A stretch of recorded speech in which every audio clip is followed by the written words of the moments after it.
Right, I've pressed the button. I think we are live. Good evening, everybody. Thank you very much for joining us for a solo playthrough of Voidfall. Now, some of you might be thinking, hang on a minute, solo playthrough? Who's that in the bottom right corner? That is Mr. Mark Dainty. Good evening, Mark. Good evening, Paul. Good evening, everybody. How are we all? Well, Well, they can't respond, can they? They can, and in 5 seconds' time, we will find out how everybody In the chat. is.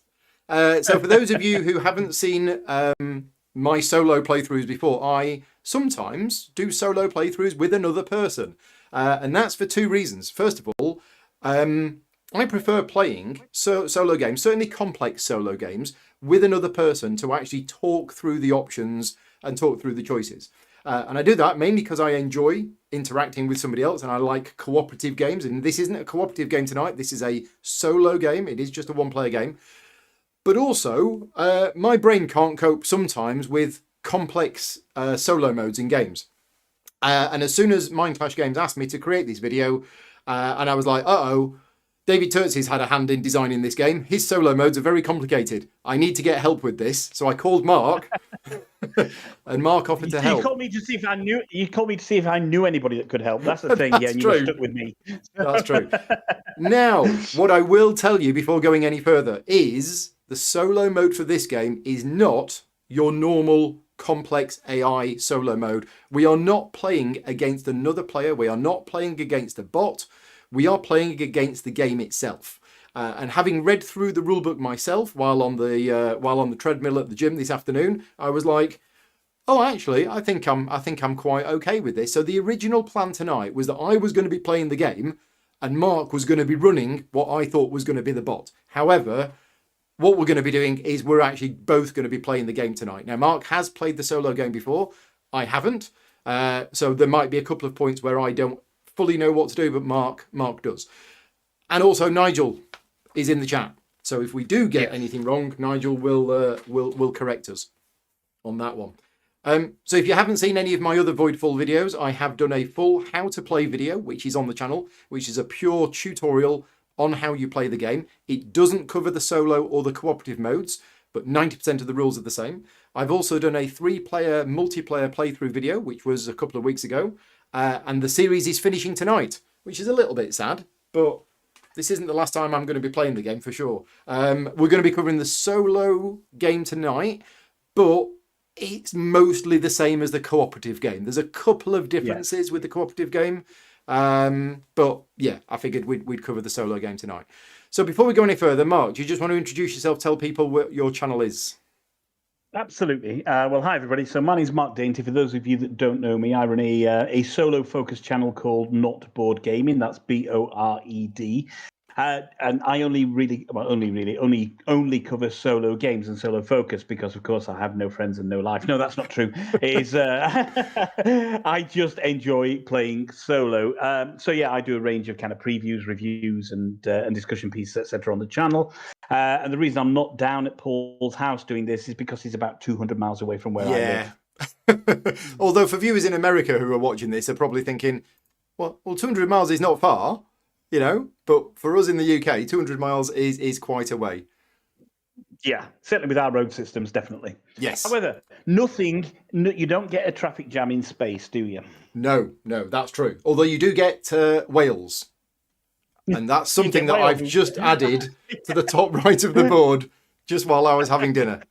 Mark, your video feed kept disappearing for a minute, but I think I've sorted it now. So hopefully that was my end. That was my end. Matt is saying that he drives 200 miles to go to the pub in America. So, yes. Right,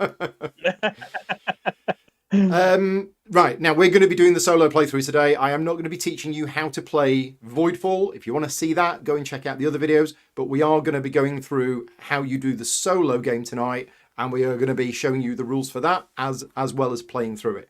So, ultimately, we choose a scenario from the book. And there are a whole bunch of solo scenarios. I think there's 8 of them. 1, 2, 3, 4, 5, 6, 7, 8. Yep, you choose a scenario from the 8 listed. You choose a difficulty level. Now, we're going to be playing on easy today, which Mark assures me is not that easy. So if we win and we do really well and you think, oh, the game's way too easy, we are playing on the easy difficulty level. There are 3 difficulty levels. So once you've chosen a scenario, you then set up the scenario, and you are trying to score as many points as you can get, but this isn't a beat your own score game. You actually have scoring for the Voidborn at the end of the game, and if you score more than them, then you've won. Saying that, though, for those people who do like beat your own score games, you can treat it as that.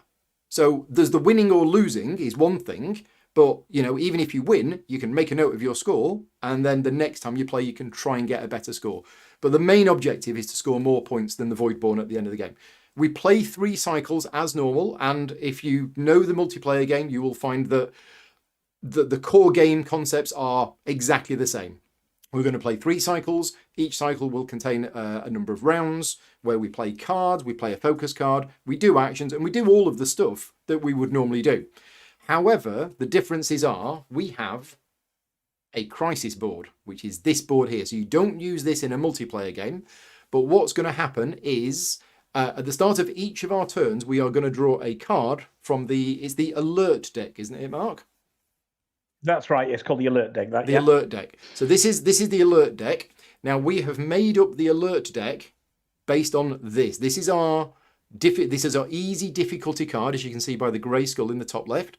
And we are in cycle 1. So the alert deck is made up of 6 level 1 situation cards. So there are 6 cards in that deck, and I can tell you now they're all exactly the same. They've all got the number 1 on the back. And what happens is we're going to draw that card. It's going to be a number 1, and that means we're going to take a card from the number 1 crisis deck. And if I just pan the camera over, you will see that I have 3 crisis decks. We don't know what those are. They're all completely different cards, but we're going to add them to the crisis. Well, we're going to add them to the left of the crisis board, and they are going to become our active crisis. That is something that we need to try and deal with. If we don't deal with it, bad stuff's going to happen. The card might get added to this board, which is bad. That's going to cause all sorts of problems. And if you notice from here, when we go into cycle 2, we're going to be adding 3 new situation 1 cards to the deck and a situation 2 card, which are more difficult. And we're going to add a war card in. So things are going to escalate over the course of the game, and more bad stuff is going to happen. While we're on this board, this is the scorings. And I'm going to go through this now. This is the scoring that the Voidborn are going to get at the end of the game, and we need to try and get more than that. So first of all, the Voidborn will score 60 points if you're on easy, 100 points for medium, 140 points for hard.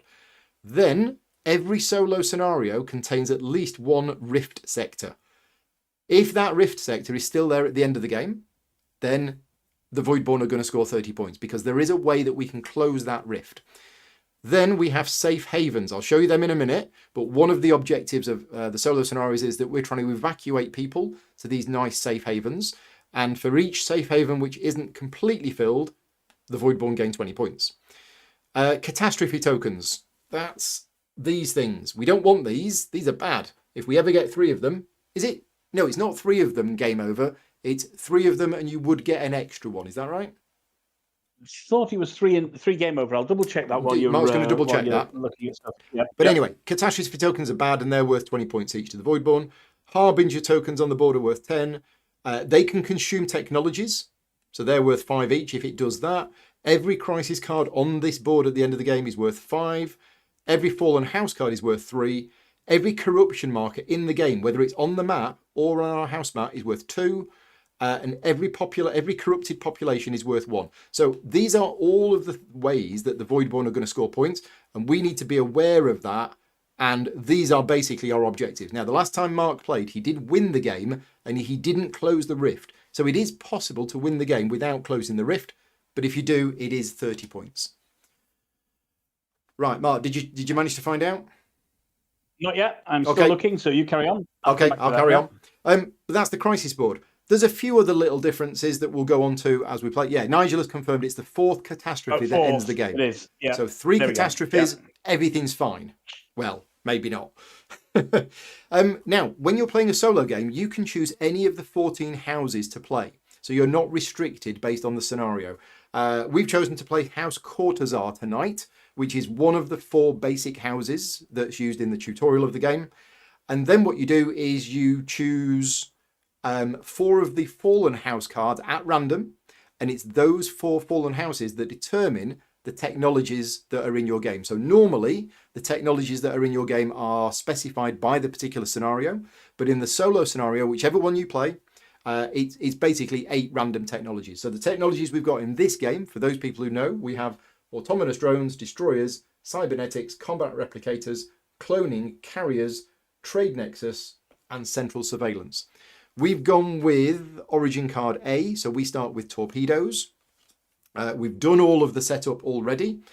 And the other new thing in the game is we use a slightly different side of this main galactic board, but we have slots below it. So we have a deck of heroic cards. What you do is you shuffle the deck and you deal 3 cards here. And if you were to deal the innovation card, you would put it on the top of the deck. And when it's our turn, we can use one of these cards instead of our own card. So if we were to play the reinforcement card, for example, then instead of actually resolving the reinforcement card, we can resolve the heroic reinforcement instead. Is that how it works, Mark? Yep, exactly, yep. But these heroic cards are once per game only. So if we use it, it's gone. Yeah, and I'm going to guess they're better. Each cycle. Yeah. Right, yeah, okay. Yes, so they there are 3 each cycle. Some of them come at a cost. Yeah. We could, in cycle 1, do reinforcement, conquest, and development, and we'd get the super, super duper effect of these 3 cards. And we're going to get 3 more next cycle. Yeah. Oh, okay. So that's kind of, but as you say, some of them come at a cost. Oh, yeah. I'm just looking at them. Yeah. They're expensive. They're better, but they're expensive. They are. Yeah, they're not just better cards. They have better effects, but they are more expensive. Yes. Right. Okay. So we've done all of the setup. We are ready to go.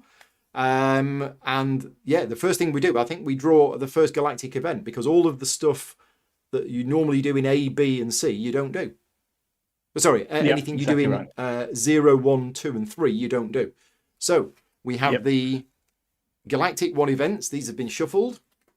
And the galactic event that we have got is Dawn of Technology. Now, Mark's got his own copy of the game there. So every time I do something, he's going to be going and getting the appropriate card. Oh, Nigel has just confirmed. Oh, you're going to be looking at the glossary. Right. Nigel has just confirmed. Yeah. Heroic cards are situationally powerful. Don't just use them because you can. Right. Okay. Thank you, Nigel. I would absolutely yes. So the game does come with a really good glossary that's got every single card in there and explains exactly what it is. So when I'm doing the rules lawyering here, I'm going to be using the glossary. So I've got Dawn of Technology here. Dawn of Technology. So first thing we need to do is we need to add a sector defense and a scientist's guild on one adjacent Voidborn sector. So that's going to make a sector near us more valuable because there's a scientist's guild there, but harder to defend against. And it is an adjacent Voidborn sector, which is basically any of these 3. Absolutely. Now, we were planning on doing an attack at the start of the game, weren't we? we were, and we have the 2 sectors in the middle, which have both got a fleet strength of 2, haven't they? There, basically, Then we have the one on the top of the left-hand side, which has only got a fleet strength of 1. Yeah. The problem is, if we put the sector defense in there, if we were then to attack it with these 2, which we can't attack it with these 2, because we'd be abandoning the sector. Absolutely. But if we did, we'd lose one to the sector defense, and then our torpedoes wouldn't matter.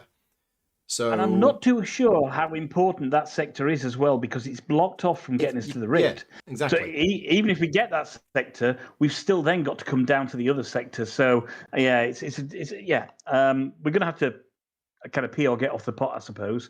I'm thinking this one, and we're just going to have to soak up the loss. Yeah, I think that's it. Yeah, and or maybe get. Our fleets need to be a little bit more powerful before we do that. Yep. Yeah. Well, bang goes the idea of attacking on turn 1. Yep. Okay, and then we do get another ability. So we can either gain 3 credits, or we can spend 1 science to develop a technology. Well. I mean, that changes things again. I think looking at the technology rack, we have destroyers in there, and getting destroyers nice and early in the game is probably going to be quite useful for us without having to spend an action to get that. How many credits do we have, Paul?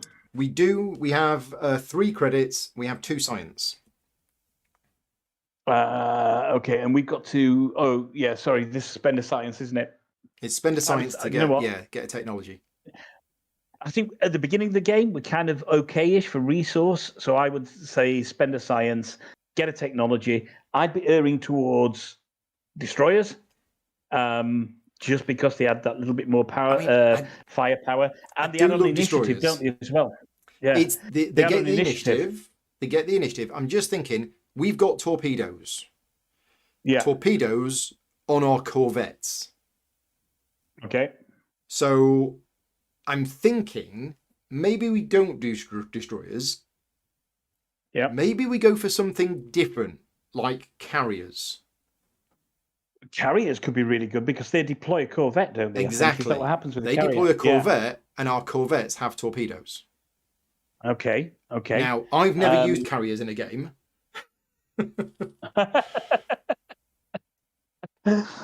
I'm just having a look at combat replicators. They say after you successfully invade a sector, you may gain a bounty token. Okay. Yeah, but if we get that early on... hang on. Combat replicators. As the invader, when you win a combat, you may gain a bounty token, so we get an extra little boost, but retain all installations in the combat sector. Oh, now that's really good, that. So normally when you invade a sector, you have to the installations go. Destroy the installations go, and that's really good. Certainly if you're coming up against wherever we just put that that sector defense, that means if we successfully invade there, that stays and becomes our sector defense rather than us having to generate that resource. So, all right. Welcome to 1.5 hours of Paul and Mark deciding what to do on the first turn of the game. Because somebody made a comment on my 3-player playthrough and said, well, hang on a minute, if this game has no random elements and combat is deterministic, can you not just plan out your entire game and then the next time you play do exactly the same thing? Well, certainly in a solo game where you've got 8 random technologies, but this card, this galactic event card, that's going to be different. And that really does change things. Yeah. You know what? I'm either thinking carriers or I am thinking combat replicators. I do like the idea of carriers. Let's go carriers because we've never used them before. Now that is one of the techs which doesn't get us any points, but we're going to take. So we spend a science, so we're down to 1 science. We gain that tech, and immediately we activate a fleet power. So we've now got 3, and we can deploy 1 carrier into our home territory, but it does cost us 1 food. Hungry carriers. Fine. Something to note on that. Yep. Yeah, so that goes into there. And whenever we deploy, our pre-existing carrier fleets counts as shipyards. Yep. Right, let's get the carriers out of the bag. There it is. So we deploy 1 carrier into our home sector. And because we've only got basic technology for carriers, we are limited to 1 carrier per token. We can't have 3. Yeah. Okay. So we have, and that gives us 1 absorption per fleet power in combat. As a defender. But as the attacker, we deploy a corvette for each carrier we have. Exactly. Yep. Okay, now let's also have a look at the scoring conditions for the end of this cycle. It is either if we have 2 or more scientist guilds in pure sectors, then we're going to get to activate a fleet power and take 2 bounty tokens. Or if we have 3 or more techs, we can produce 1 resource and get a credit. So do we know which ones of those we're going to try and aim for? I think if we try and aim for the 3 techs, because we've already got 2. We've got 2 already. Yeah. Exactly. Yeah. I mean, we can aim for them both, but I think that one is going to be the easier one to get based on, depending on which cards we play. Yeah. We could aim for them both, but there's the red line between them, so we don't get both. Oh, yeah, of course, yeah. I'm just looking at what tech card, because we can't play innovation on the first turn of the game, on the first cycle. What focus card is going to get us a tech? Progress, which costs 2 science. We no longer have 2 science. We don't. No. And you cannot. But You cannot use we credits have in a science. science.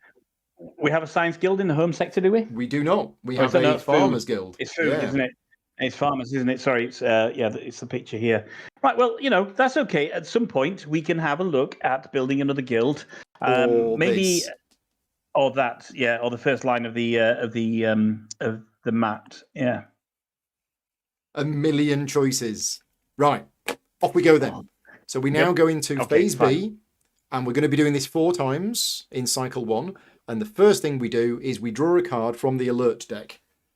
Now, I can tell you what this is going to be. It's going to be a number 1 because all of the cards in there are number 1. So what that means is... To start off with. Yeah, we get these number 1 crisis cards. So I've not really seen these yet because I've not played the solo mode. But let's draw a card and let's see what we've got. This is our active crisis. So the first thing is crisis cards come in 2 types. They are either economic crises, military crises, or generic. This is a generic one because you can see that the top is 2 colours. Now, slightly oddly, the blue's on top and the red's on the bottom, which is the opposite way of this board. I don't know if they've done that deliberately, but this is a generic crisis or a general crisis. So it can when it comes off here and goes onto the board, it can go to either one or the other. Now, the way that we can get rid of this crisis is we need to resolve a prosperity focus. And while doing that, we need to have already had 1 scientist guild when doing it. If we do that at some point during this particular turn, that crisis is resolved and it's gone. If we don't do that by the end of the turn, then it either goes onto the board or we suffer this effect to get rid of it, or we add a catastrophe token, which we're not going to do.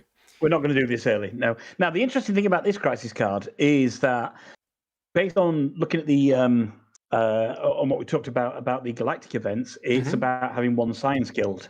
We need a science guild so we can get another technology. You said, yeah. So if that's the case, then getting a science guild now starts to make sense because it'll help us satisfy the galactic event and it'll help us satisfy the crisis card at the same time as well. Yeah. Well, the galactic event wants us to have 2 scientist guild.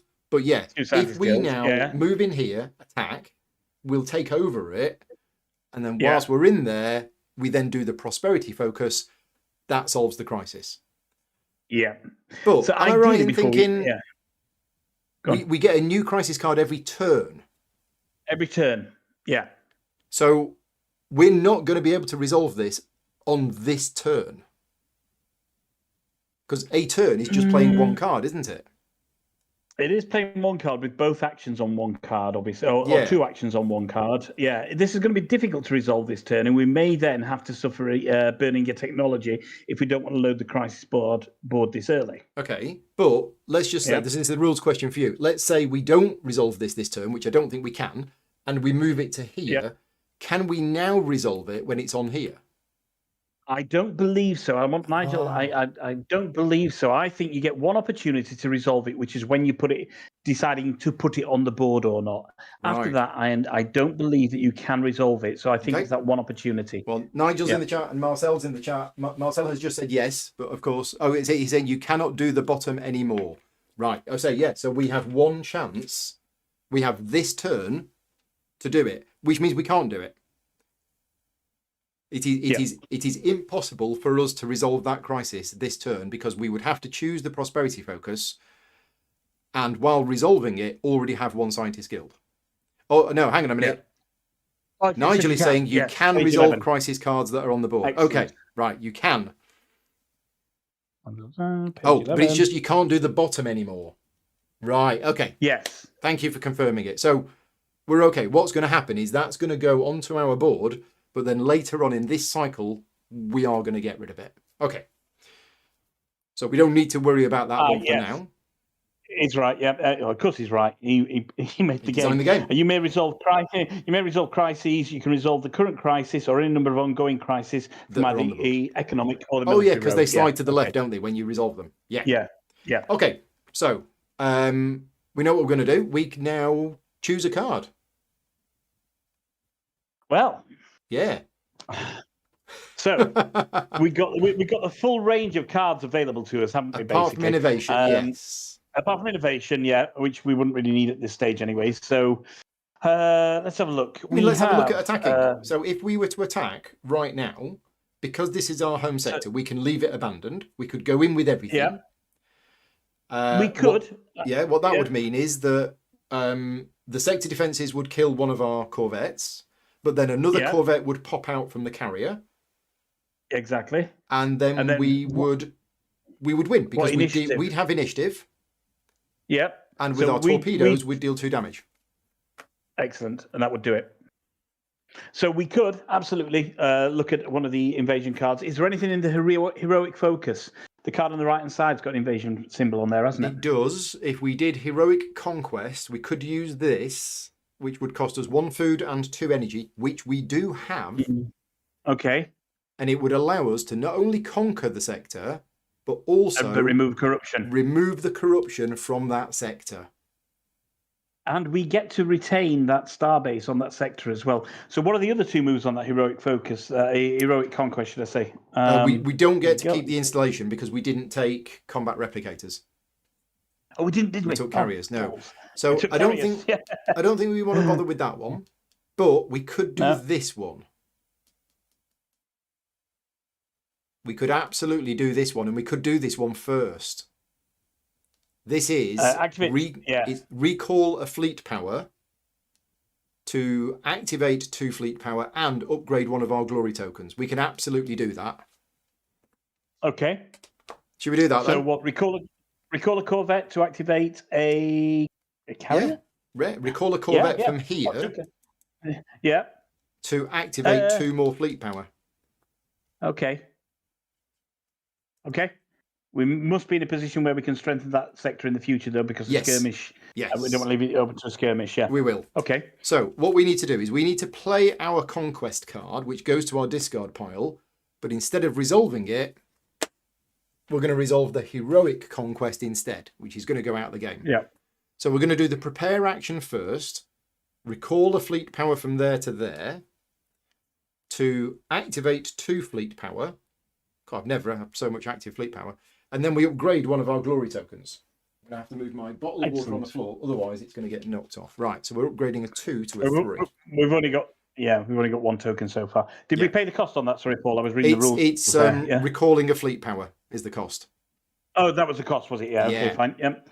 Then annihilate. We can invade. Yeah. Always a good name for an action. So we spend 1 food, 2 energy. We have no energy now, but we get to invade a sector and then remove the corruption from that sector. So we've already worked this out. Yep. The sector defense is going to take one of our corvettes away. We're going in with everything, and yet you are allowed to leave your home sector abandoned. So in the approach step, the sector defenses kill one of our ships, so we lose that.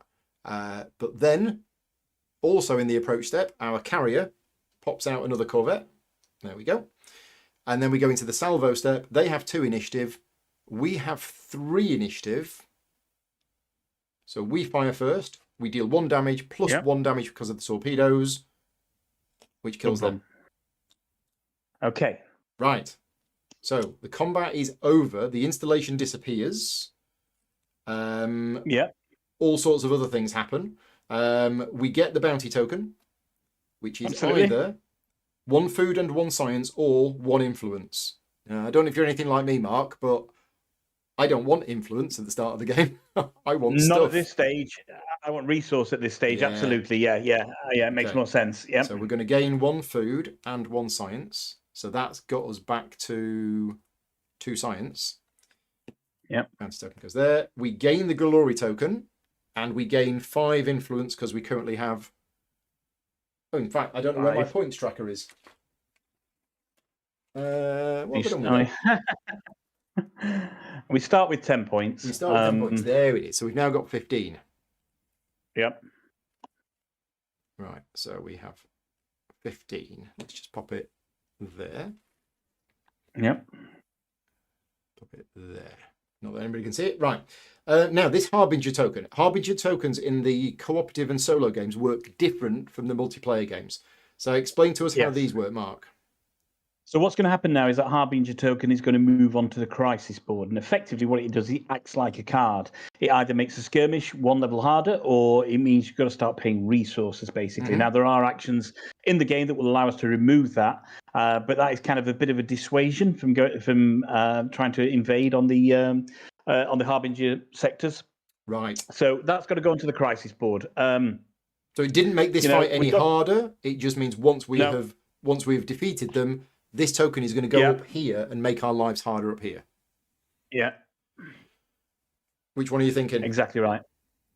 What's the on the first set of resources? It's sorry, I'm looking on here. It's a materials and an energy. And an energy. What we like for that at the moment? We're okay have 4 for those? materials and 0 energy.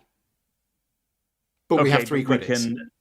You can't on the crisis board. You can't substitute credits for credits for this. Are you sure? I believe. Or is that sure? No? Is that feeding? That's upkeep.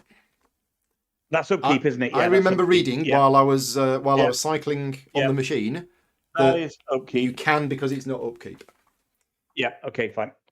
I'm thinking the bottom one. It was one of them. Yeah, okay, put it on there. I do think that. I think we got a chance of getting some resources anyway. Marcel's just left us a comment that in that combat, because we were the attacker, we could have done our carrier ability before the sector defences. The end result was the same, but it's useful to know that. So thank you, Marcel. Yeah. Not just confirm we can spend credits on the crisis board. Yeah, it's the upkeep you can't. Yeah. Because we chose the annihilate action, we get to remove the corruption. But whether we remove the corruption or not, our science production has just gone up. By 3. Is that 3? Yeah, it's 3. It's gone up by 3. So we're actually producing 2 science whenever we produce. And that's one of the commonly misunderstood rules of the game is even if a sector is corrupted, it still produces. The only downside of a sector being corrupted is that it will never score for any of your agendas. All of your agendas and all of the scoring opportunities in the game always refer to pure sectors. So that's why you want to remove the corruption. But if it was corrupted, you would still get the production from it. Right. Well, that's not a bad first turn, I think. Yeah. Where's that heroic card gone? There. So that heroic card is gone from the game. We've used that. That's gone from the game. Yep. Yeah. You put the equivalent one down on the map. Yep. We check the tokens. We check the glory tokens. We place agendas. We do all of that. Right. Now, the end of the turn, we have 3 options with this. We can either put it onto one of the tracks. We can suffer the consequences at the bottom of the card, and then it's gone, or we can gain a catastrophe token, and it's gone. But we're happy moving that onto the track because we know we're about to remove it. Yeah. Yeah. And we've got 3 more rounds before, obviously, we get to a skirmish as well. So you can go on the top board for now. Yeah, that's absolutely fine. Yeah. Right. Turn 1 is done. Now we wait for the other players to take their turn. There you go, done. Now it's our go again. Yay! Oh, I like solo games. This is good. This. So there would be a bit of cleanup here if we've got any trade tokens. We'd be returning those back to the board. And if there were more than 2 kind of fleet stands on a sector, you'd be kind of paring those down to make sure you only get 2 on there. Right. Turn 2. So it's a number 1. Oh, shock horror! Shock horror. So if you were playing on a harder difficulty level, it wouldn't just be 1s at the start. It would be a mixture of 1s and 2s. Okay, so the crisis card for turn 2 is reactive forces. After we deploy, choose to also add a sector defense on an adjacent Voidborn sector. Okay, not the end of the world. Not the end of the world, because we've just already done a fight where there was a sector defense and we managed to... sector defense. Yeah.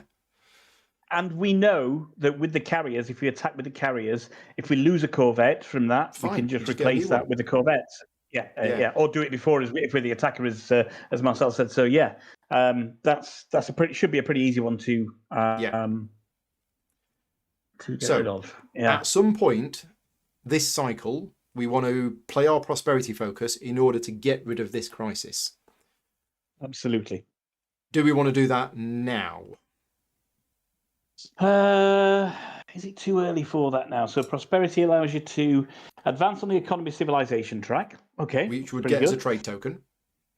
We have to spend a mineral for that. We have minerals. At no Yep. cost, we could produce the resource type and/or gain 2 resources in any combination. So if we're lacking on anything, I know you said we've got no science, but we can have a look at that. We've got 2 science now. 2 science, right? Okay, yeah. Because how did we get the extra science? Oh, the bounty token. Bounty token. Yeah, bounty or we token gets science. organize deactivate fleet power and spend 1 material and 1 energy to gain an agenda and/or build an installation. Build a sector defense. An installation, which is a sector defense or a shipyard. Or a shipyard, and it might be handy to build a shipyard at this point as well. However, that's a little bit more costly, that one. So I would say, we've got the fleet power at the moment. We have 5 active fleet power. Agendas are good because agendas get you points. Yeah. So what are we lacking at the moment in resource? We have 3 food, we have no energy, we have 4 materials, we have 3 credits. So we could always spend the credits as the energy. We could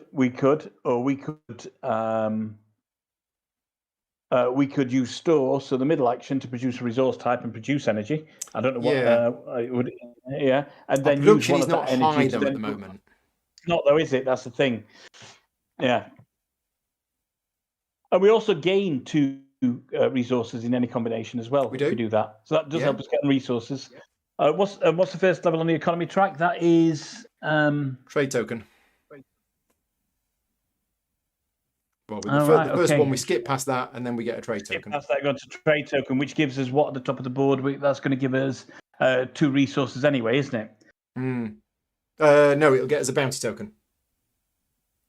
Oh, sorry. First one's bounty token. Sorry, I moved up one there. Yes, first one is the bounty token. Right, okay. Which could give us some resources.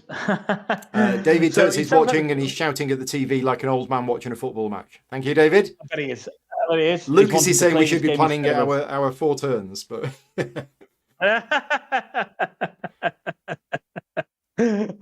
okay, fine. All right. Okay, so if I was playing this, I would probably advance on the economy civilization track because we're going to start moving up those tracks so we can get some upgraded technologies at some point. Yeah. So I would do that, and that is at 0. That is at spend 1 material. Spend 1 material. So we're playing the prosperity card. We're doing the flourish action. Yeah.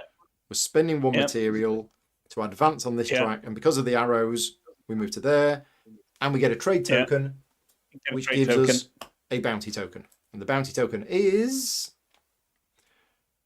1 energy and 1 materials, or 1 influence. So 1 energy and 1 materials. Then, there's the energy. Yeah, absolutely.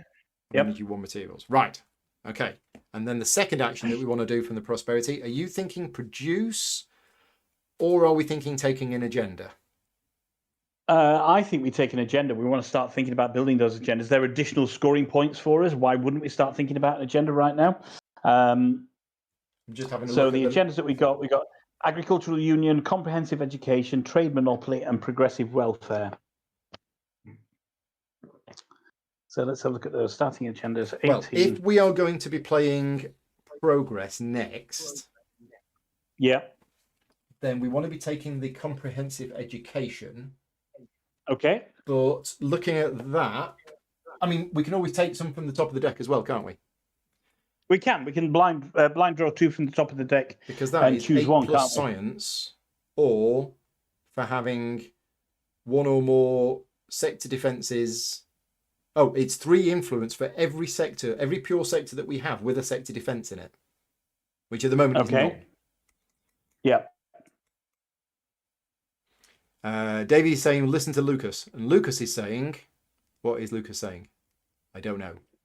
Pick agenda based on that. 4 turns. Might be worth looking into what your 4th card will be. Yeah. Prosperity progress is right. Yeah. Yeah. So, yeah. And as Nigel says, these agendas all have actions on. And it's those actions that we might want as well. Yeah.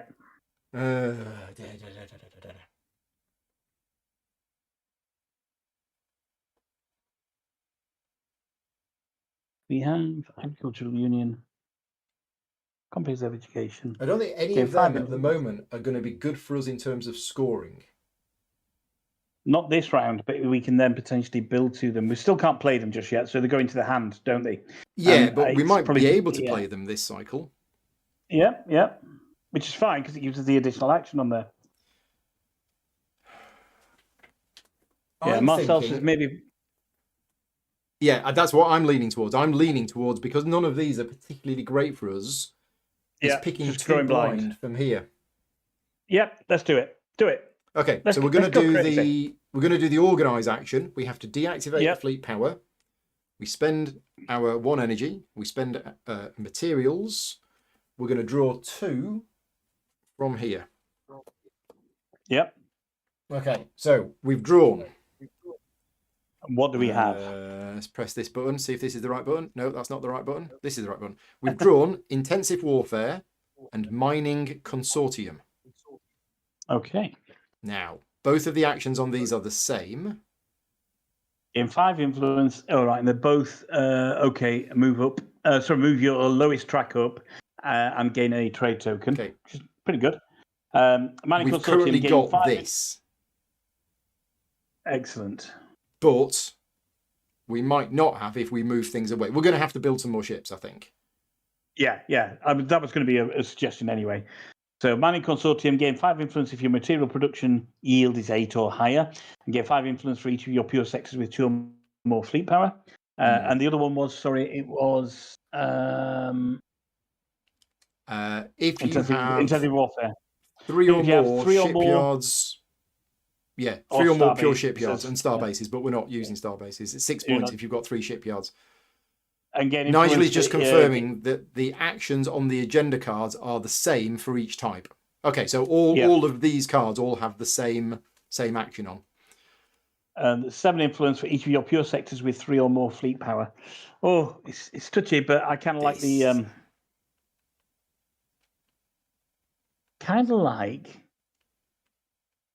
we're going to have to build some shipyards. We are, and that's I like intensive warfare. Yeah.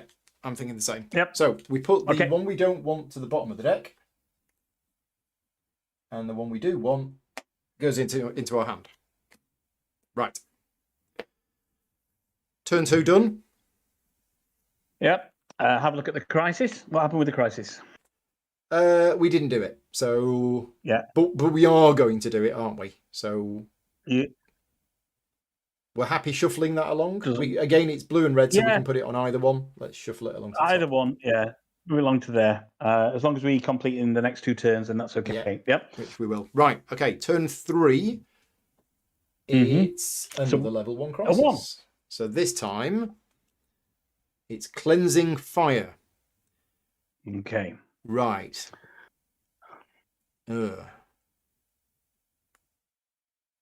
So that icon is remove a corruption from one of your civilization tracks, or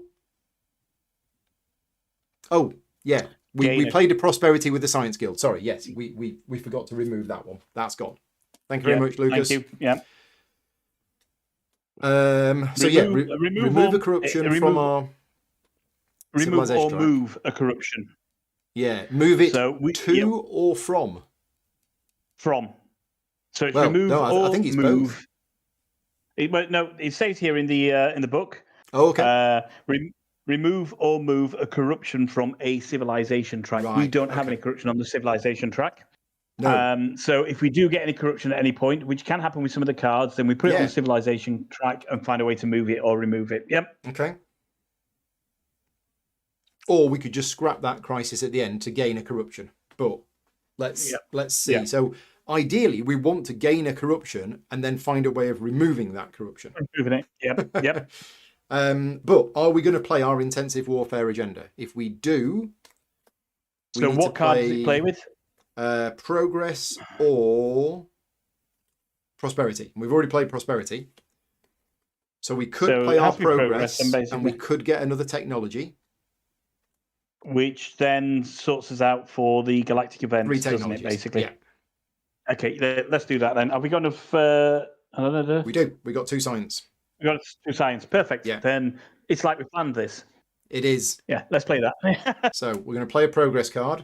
We're going to do the inventor. Yep. Oh, and we're going to play the agenda with it. Yeah. We could do the action on the agenda first if we wanted to, but I think we're okay. I think we're okay. We don't Yeah. need. Yeah, we can do whenever. Basically, yeah. It's up to you. We can do it first. It doesn't make any difference if we do it now, does it?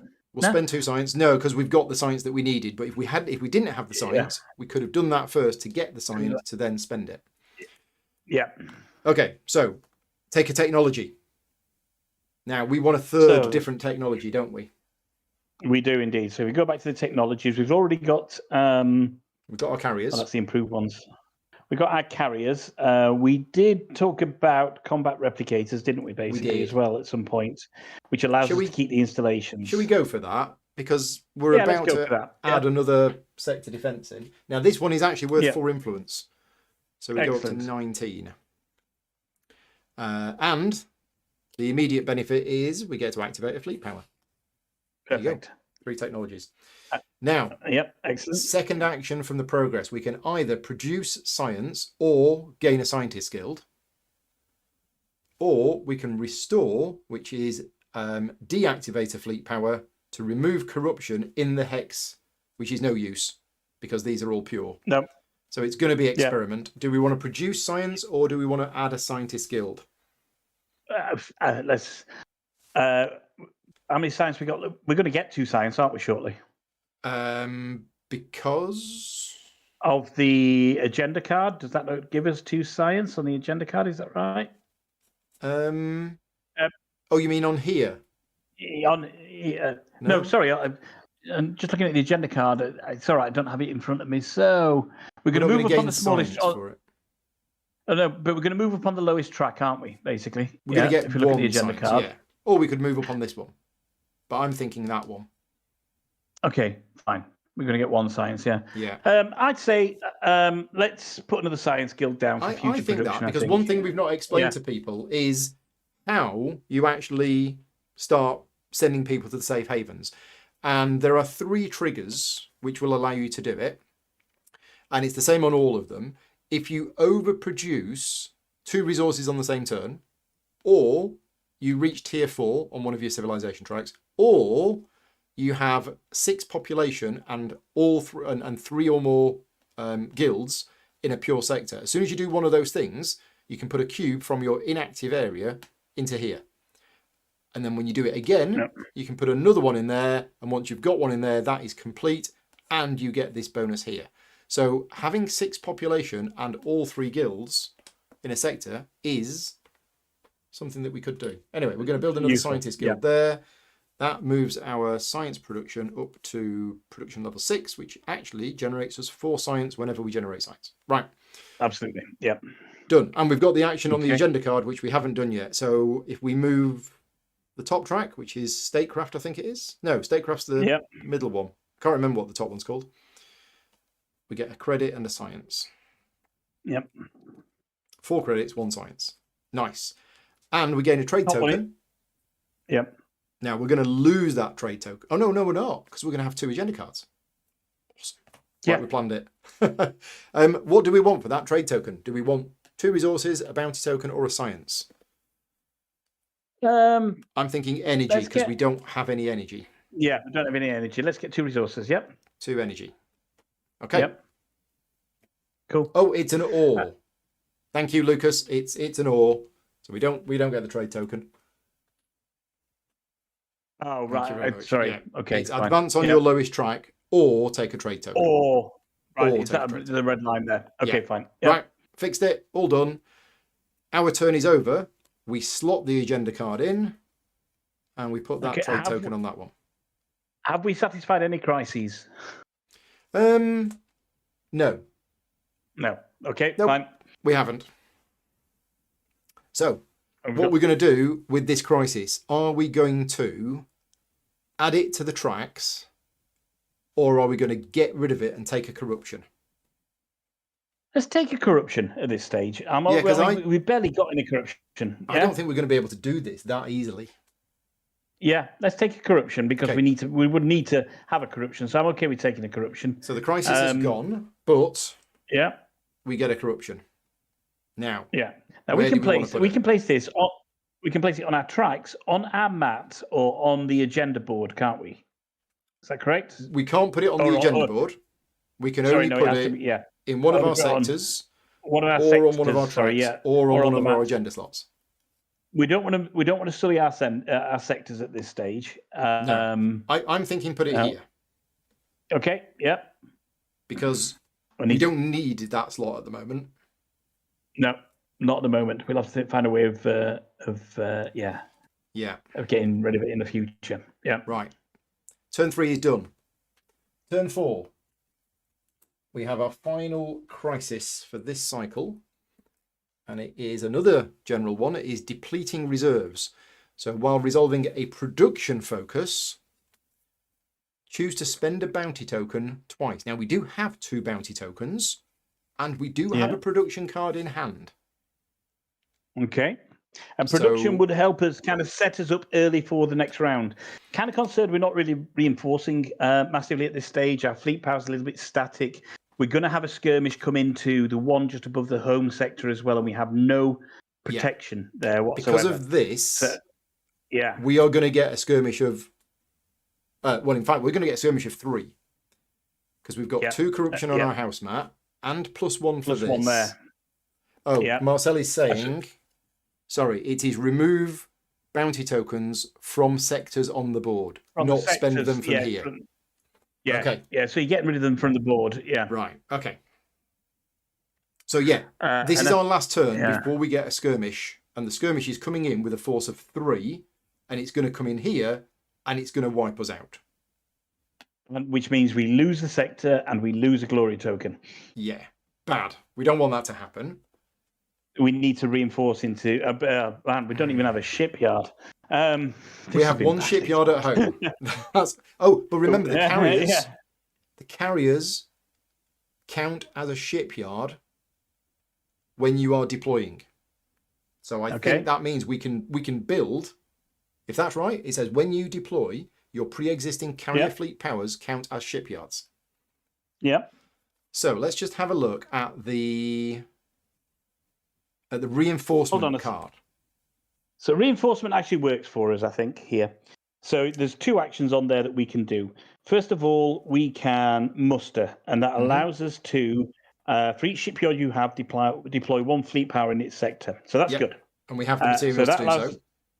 Yep, so that's okay. Then we can mobilize and we can regroup and or build a sector defense. Yeah. So that allows us to deploy in either the home sector or in the sector to the right.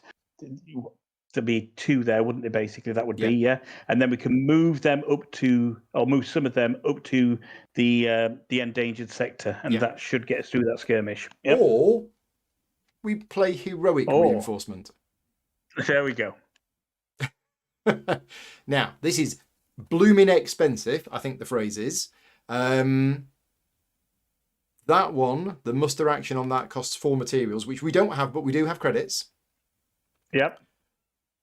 And then the top action is spend any 4 resources to regroup 5 and or...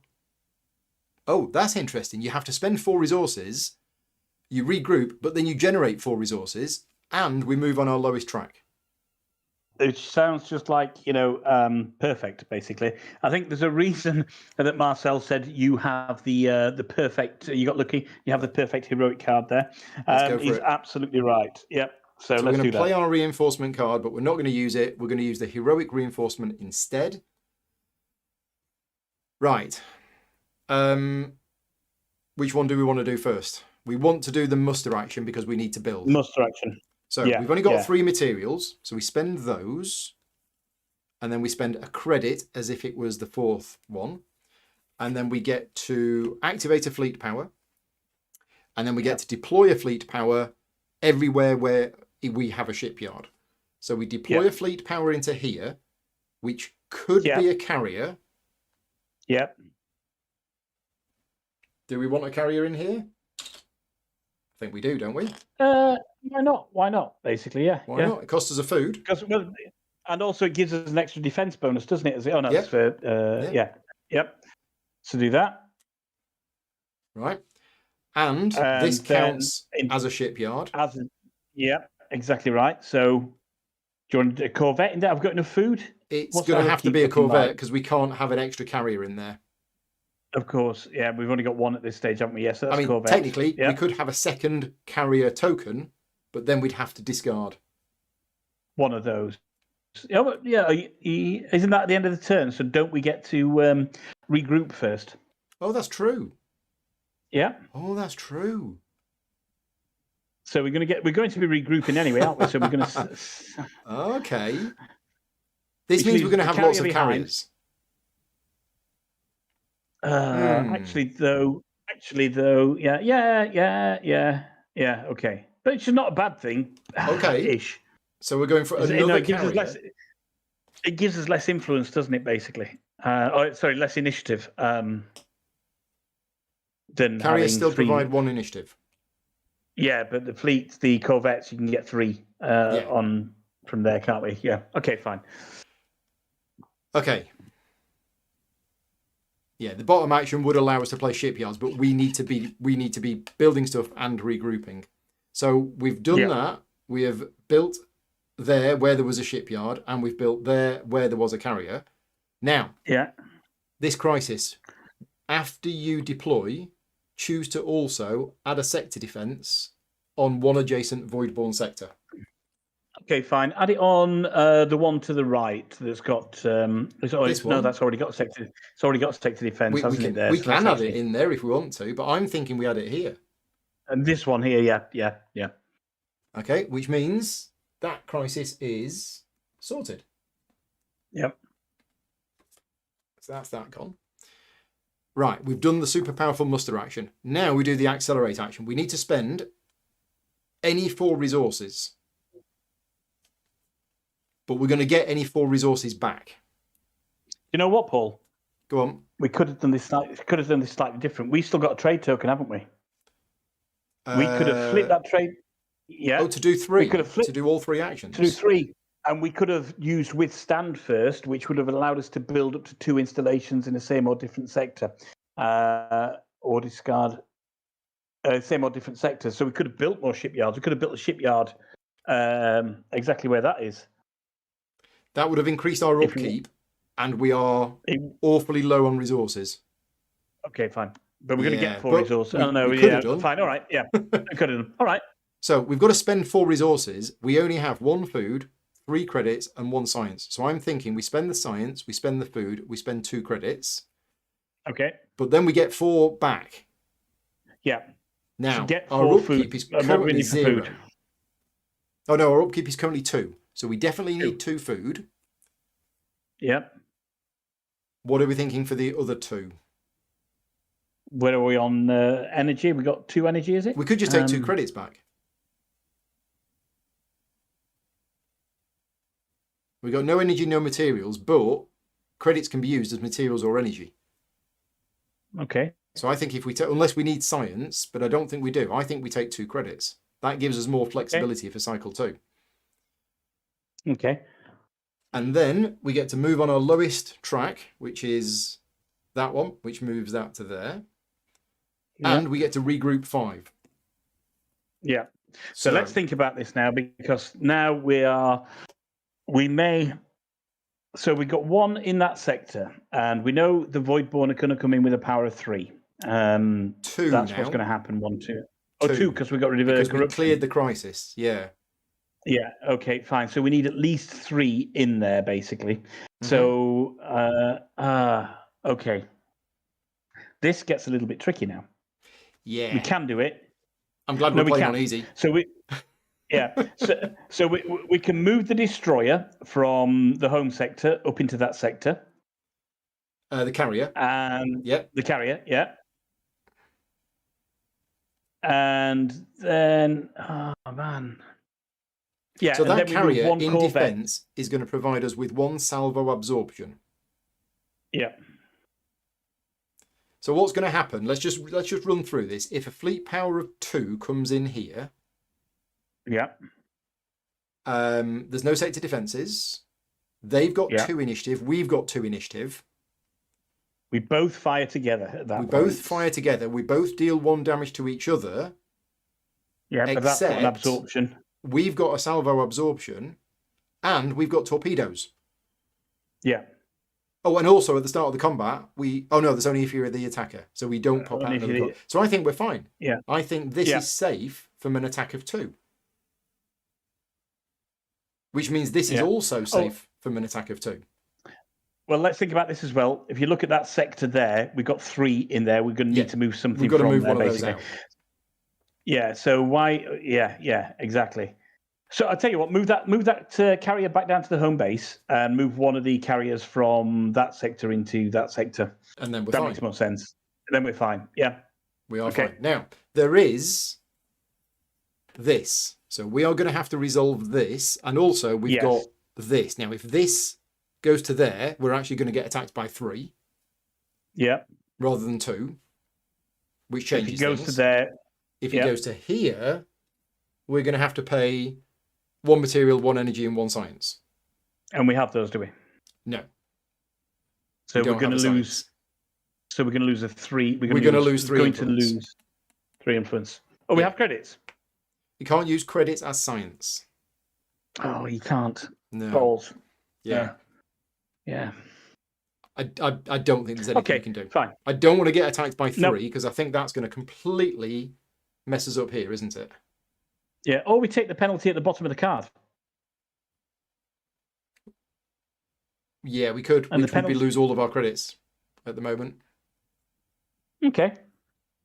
Oh, wow. This is painful.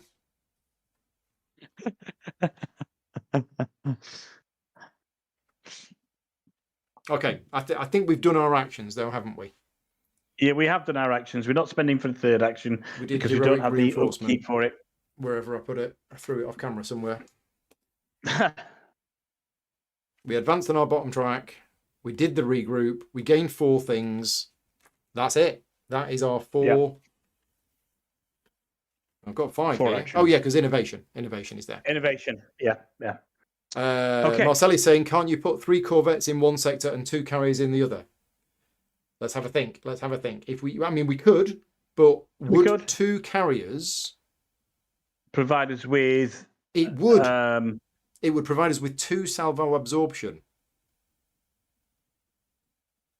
Yes. So it would still protect us there. Okay, so switch that around then. That's okay. Yeah. So that goes there. Yep. That goes there. Yeah. Now, let's just have a think about this. If they come in here with 3, we win. Because we've got... Yep. Right, if they come in here with 3, what happens?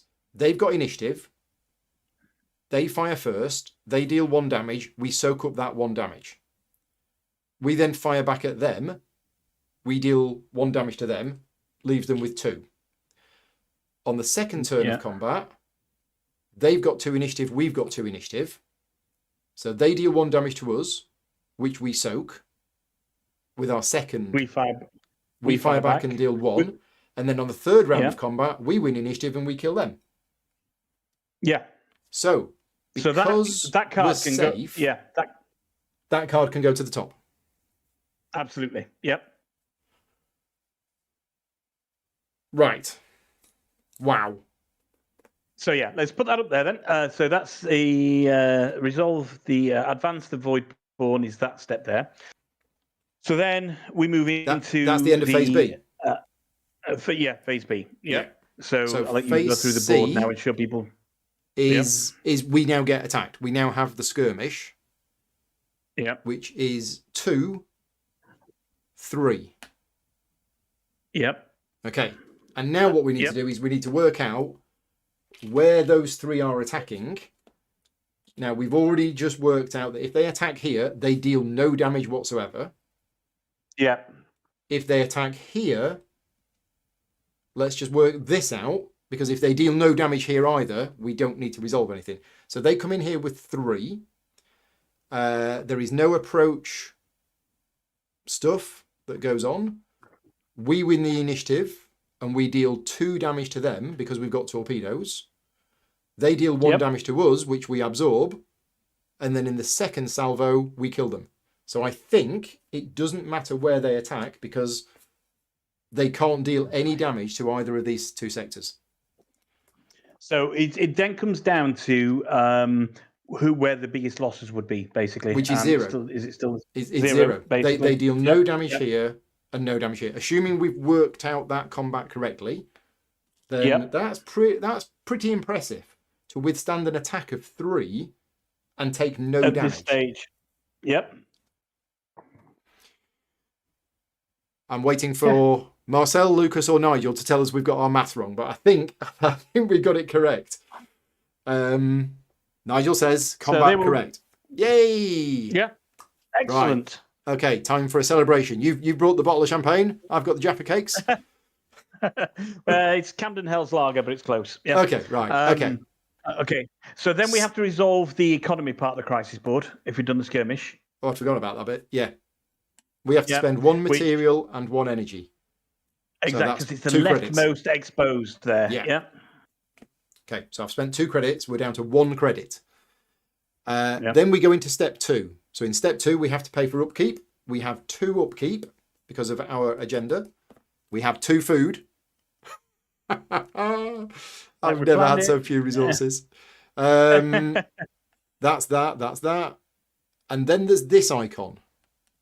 So this icon is the putting on a safe haven. Houses.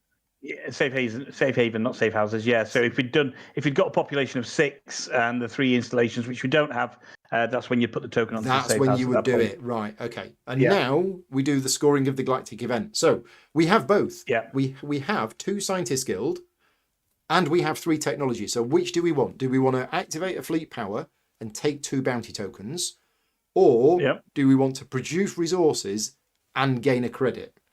So just like you know, we have no food, no energy, no materials, 1 credit, and no science. So yeah, it makes sense then that we activate a fleet, doesn't it? No, of course not. No, we need to produce and gain credit as well. So our science production is actually pretty good. It's our best one. We produce 4 science. Okay. But that's not. We're going to have to find food somehow, or build another. We are going to have to. Yeah, I think my go-to is else. My go-to is probably always going to be food to start off with, because I just want to create a cushion at the end of my next turn. But we are low on. I don't think I'm in a situation where we're so low on everything. So out of the 3 main, or the 4 main, the 4 other productions, what gives us the highest yield? We are producing 1 food, 2 energy, 1 material, no science. No credits, and 4 science.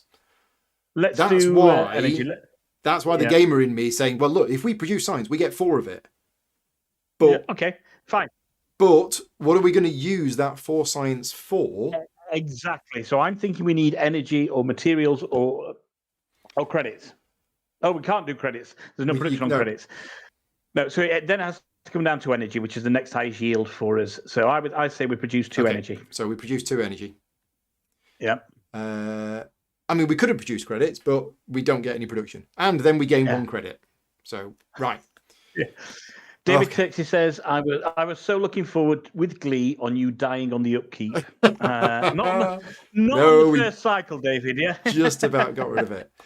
Right. Step 4 is where we get our points. So let's have a look at our agendas. Our first one, 3 points for every pure sector that we control. We have 3 pure sectors. Check out those. 9 points. Lovely 9 points. Right. No, wrong way. Next, 1 point for each sector, each pure sector we have that has 1 or more sector defenses. Zero. Next one, 2 points for each of our pure sectors that has 1 or more shipyard. We have a shipyard, 2 points. Yep. Next, our new agenda. If we have 3 or more shipyards and or star bases, we get 6 points. No, we got 1. We have 1. And, but this is the big one. For each pure sector we have with 3 or more fleet power in it, we get 7.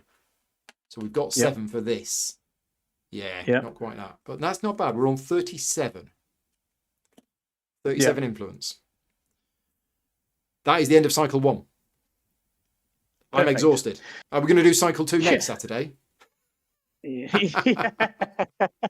Cycle 2 should go quicker because we're not explaining the game now. True. But it tends to take a little bit longer the further into the game that you get, though, anyway, of course, because you've got more to consider. Okay, so this card is... first of all, we need to... what is it we're discarding? We're discarding No, we These don't 4 discard. cards. No, they go back to the number 1 deck. Yeah, you discard the ones that we used. Yeah, but the 2 that weren't used, we keep those to one side because we're going to add to those. So the 2 that weren't used, they are in the deck. Yep. And now to that deck, we add 3 more ones. Hold on, Paul. Sorry. Go on. Are we following the sequence in order, Paul? Have we done the revealing the technologies, etc.? Start. Is that the first step? No, first step, sorry. First step is we cycle the heroic cards. Yep. So we've got heroic politics, heroic progress, and heroic production. Then the next bit is doing what we're doing now. Okay. So, yeah. So I've added 3 more ones. So there are 5 ones. We're adding 2 2s. And we are also adding one of the war cards. So the war cards, there are 4 different war cards for your chosen difficulty level. We're going to give them a shuffle. One of them is going to get added in to there. So our alert deck is now made up of 5 1s, 2 2s, and a war card. And this is how it goes. So you always add to whatever's left over in the alert deck, which then creates this nice kind of randomness to the game. You don't know exactly what's going to happen or what's going to come out. Yeah.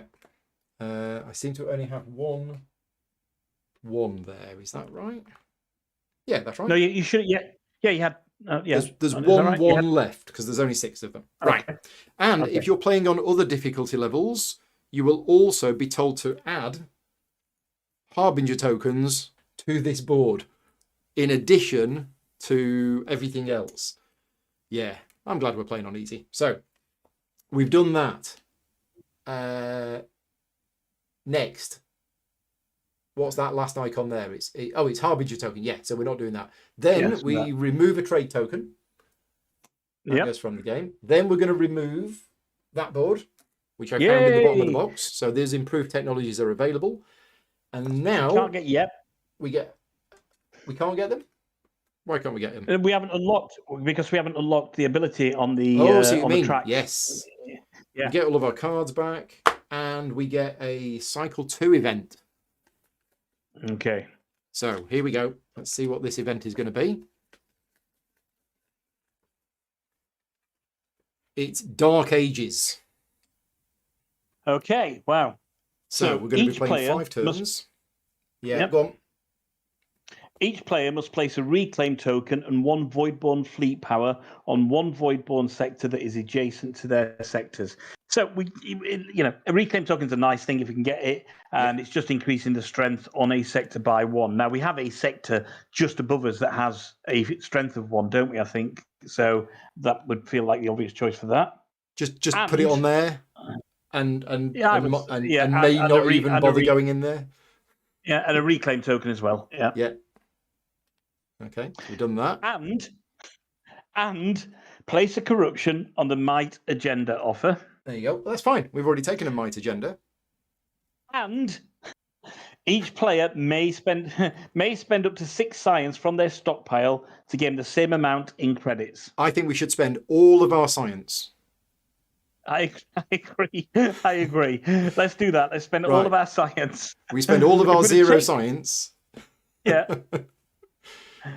Okay, so the scoring conditions for the end of this cycle are: if we have 8 or more upkeep that was paid for, I guess, is that upkeep or just 8 or more upkeep? That's right. No, if your upkeep is 8 or higher and you are satisfied all of it, gain an agenda. Right. Yeah, all of it. Yeah. Or 8 or more pure installations. Absolutely. Never going to happen. We're very poor on installations at the moment. Like really poor on installations. Now we could get to 8 upkeep. We're on 4 here. If we were to build a guild there, a guild there, and a guild there, that's 7. That is, and it also gives us 1, 2, 3, 4, 5, 6, 7, 8. We could get up to 8 installations by doing that as well, basically. So, right. Oh no, installations. Sorry, no, not guilds. No, sorry, guilds aren't installations. No. Installations, those. Yeah, so we could get us to 7 and take one more agenda card, which means clearing your corruption. Yeah, Right then. okay, fine. So, Yeah. we've got 5 turns this cycle. Ooh. I'm just going to shuffle these cards again because I like shuffling cards. Right, so the We first don't one... want- we don't want war to come out first. We don't want Please war to don't come have out. war. War bad. Or do we? Actually, it might be all right for war at the moment. Oh no, because it would be 3. It would be 3. 1, 2, 3. No, it would be 4. It's a 1. That's all right. It's a 1 card. Yeah. It's a 1. So the crisis that we have is an evolving enemy. After we gain a technology, we can choose to also add 1 fleet power on an adjacent Void 1 sector. Yeah. Okay. Sure. Yeah. Okay. Yeah. And we've still got this from last time, which we probably do want to get rid of, which is to resolve a production focus and remove 2 bounty tokens from the board. But we cannot remove 2 bounty tokens from the board. There aren't 2 bounty only tokens. one. So we're going to have to wait for 1 to be generated. Somehow. Which can happen. Yeah. Can happen. Yeah. Okay. Right. Cycle 2 is where it all happens because we have our innovation card. Yep. Okay. So I think we need to start thinking about building some installations here. I know that the carriers count as a shipyard, but carriers can get destroyed, and when they get destroyed, suddenly we are losing installations. And also, we've got to think about sector defense to take some heat offers away from when those skirmishes happen as well. Yeah. Now, improved carriers is not up there. Not that we can have any improved tech yet, but just thinking ahead. I mean, installations is good for us because of our intensive warfare. Oh no, that's shipyards. Because of our intensive warfare, we kind of want to build some extra shipyards. Okay. But as you say, they're not sector defenses. They're not going to help us with that. No. And then so the available upgrade for it that we can use at the moment is cybernetics, autonomous drones, combat replicators, and trade nexus. And we can always have our improved torpedoes. Okay. We have combat replicators. Oh, wow. That's 1 damage in each salvo step. You see, so upgrading combat replicators feels like a really good idea for us then. What does it do? Is that right? Improved ability. Improved ability. When you win a combat, you may put a bounty token and retain... that's the same as it was before. It's the above ability, which is when you invade, when you win or tie in combat, you may deploy a fleet to the combat sector, therefore winning a tie. So basically, if you win, you get to deploy a fleet in there, and if you tie, you get to deploy a fleet in there, and therefore you win the tie. Win the tie. Yeah, that's pretty good as well. But the bottom ability is the same as the basic one. Yeah. We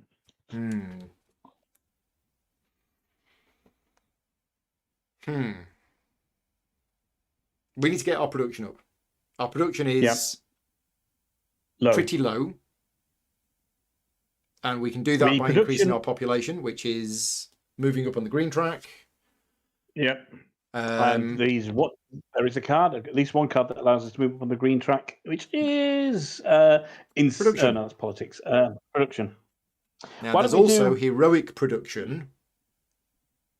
Okay. Which looks rather nice. Spend a trade token to gain 3 influence for each pure guild that you have. Wow. Is that right? So we got what? We got 5. That's 15 influence. And remove a harbinger.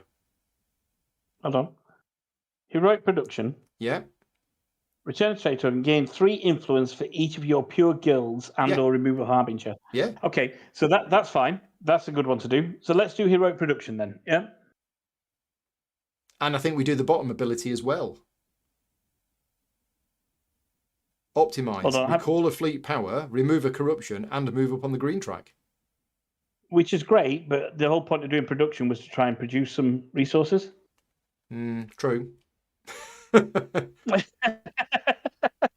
about that. Yeah. And produce food, energy, and materials, or increase a pure population up to twice.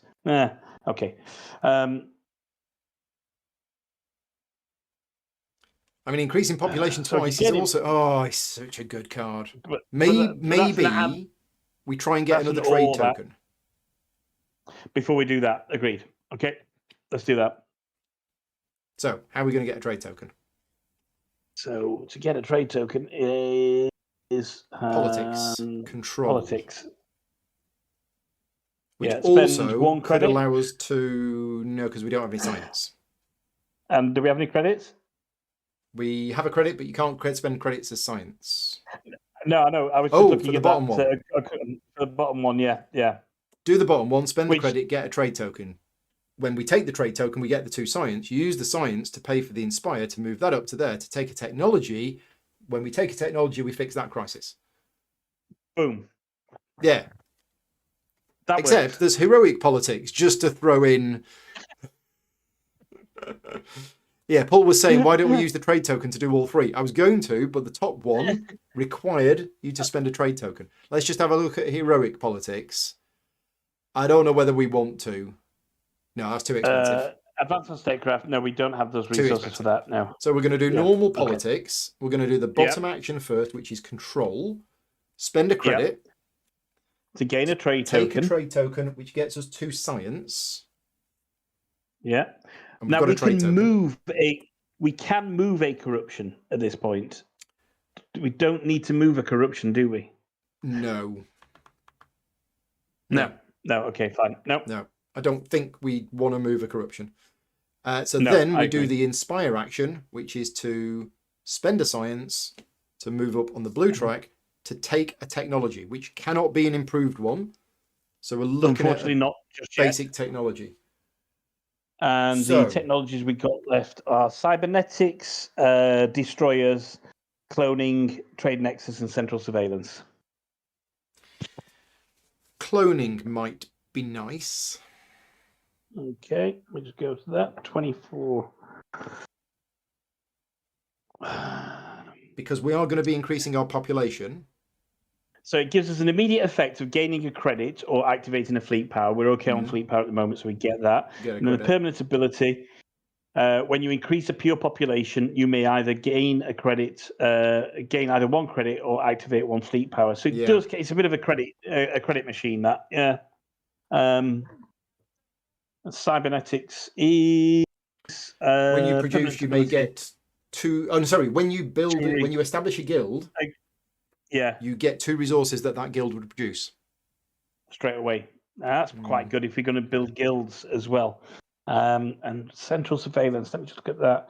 When you play a politics focus, which is what we're playing right now, you may decrease a pure population. No, we don't want to do that. Yeah. And then trade nexus. Autonomous drones, I think I used them last time. Autonomous drones, when you invade a trade tokens.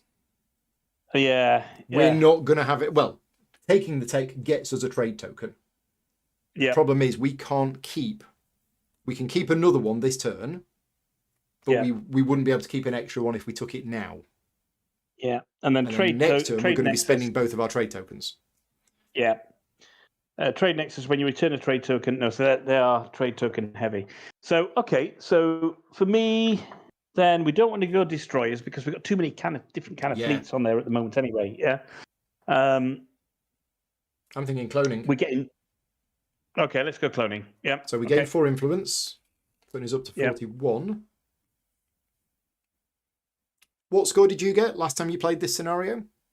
169 versus 165. Okay, so 169 was a winning score last time you played it. Right. And we gain a credit or activate a fleet power. I think we just gain a credit because we're all right for fleet power. We have 2 credits. Power is good. Okay, fine. So that's politics. That's the politics card done. Has that triggered any of the crisis cards? No. So No. at the end of our turn, we have to put that trade token on there. We don't have to discard anything else. We're all right for tokens. And now we need to... Hold on. Go on. Nigel says, don't forget to remove the crisis card. So is there one to remove? Oh, sorry, yes. It was this one. This is after you gain a technology, we add a fleet power. So to an adjacent... Shall we just put it up there?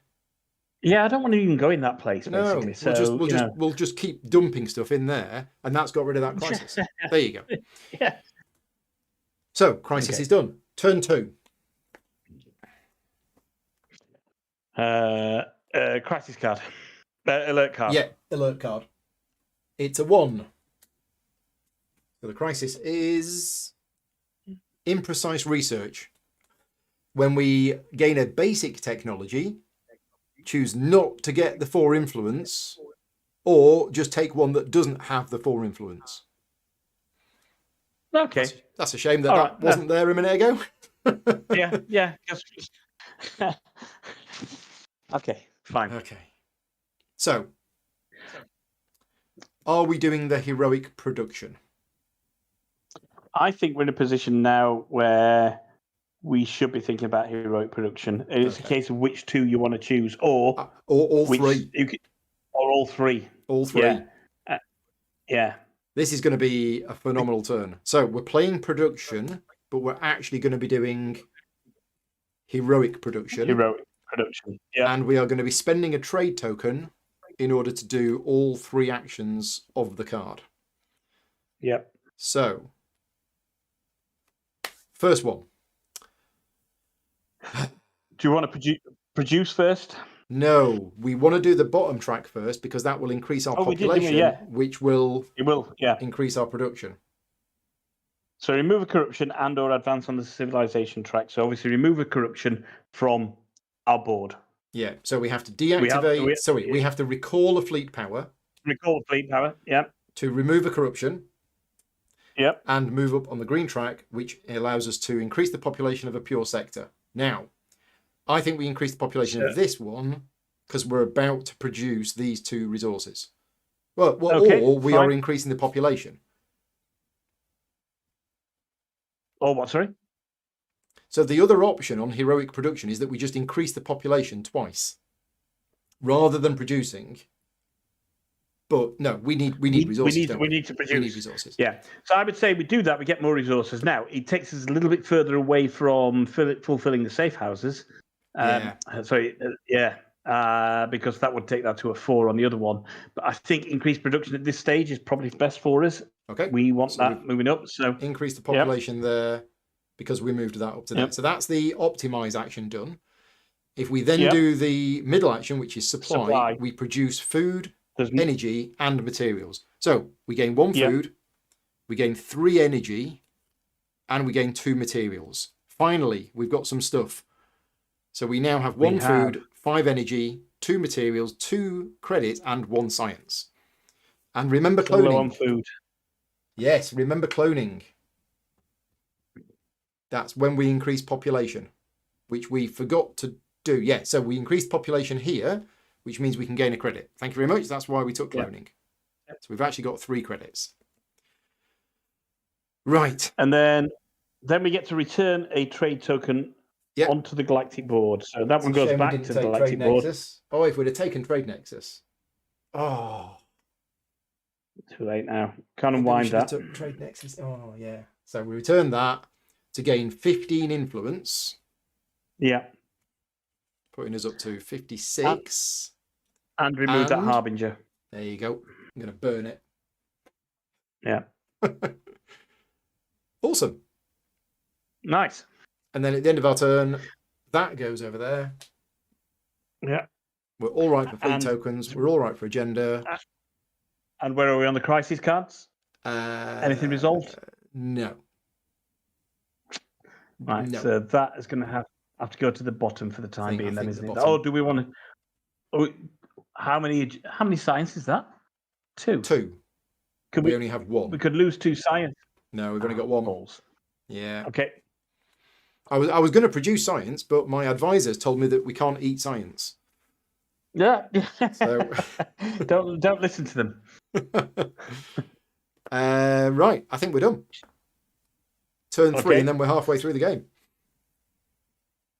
So, I can almost hear Turksy just seething, laughing at us. and the steam coming out of his ears as he's watching us like this shambles unfold in front of him. Yeah.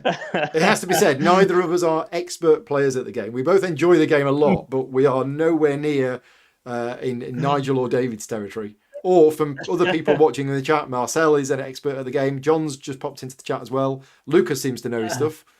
So, yeah, Nigel's just confirming the top card does need 2 bounty tokens on the map to remove them. So that's why we've left that one there. Yeah. Okay, so it's looking a lot better. We've got some stuff, and we've got a corruption. We probably want to do some more attacking. Well, we want to kind of I'm still worried about installations at this stage. We have no sector defenses. We've got 1 shipyard. We're not fulfilling our agenda as well by doing that. Yeah, we need more cubes in sectors. Yes, more cubes in sectors, and the galactic points are going to run away from us. Our agenda points are going to run away from us, and we're going to get battered by a skirmish as well. Well, we could play reinforcement, and we can muster, and we can add a corvette there, and 2 corvettes here.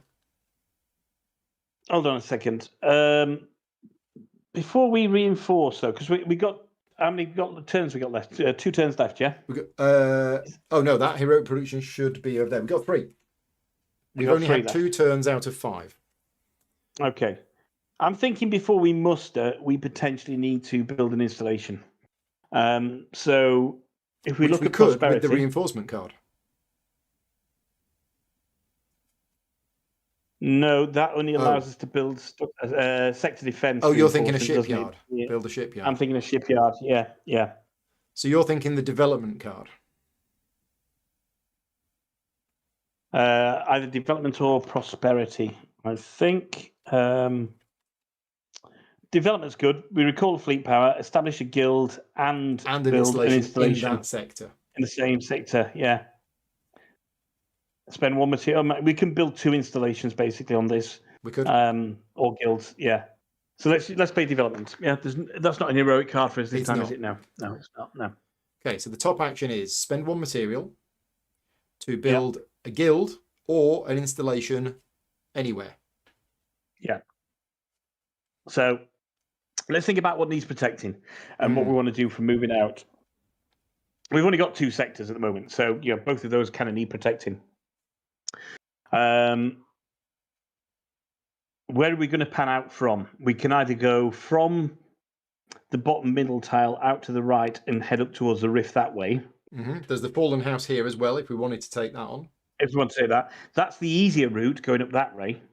And there's 2 reclaim going up and the middle is the more difficult route.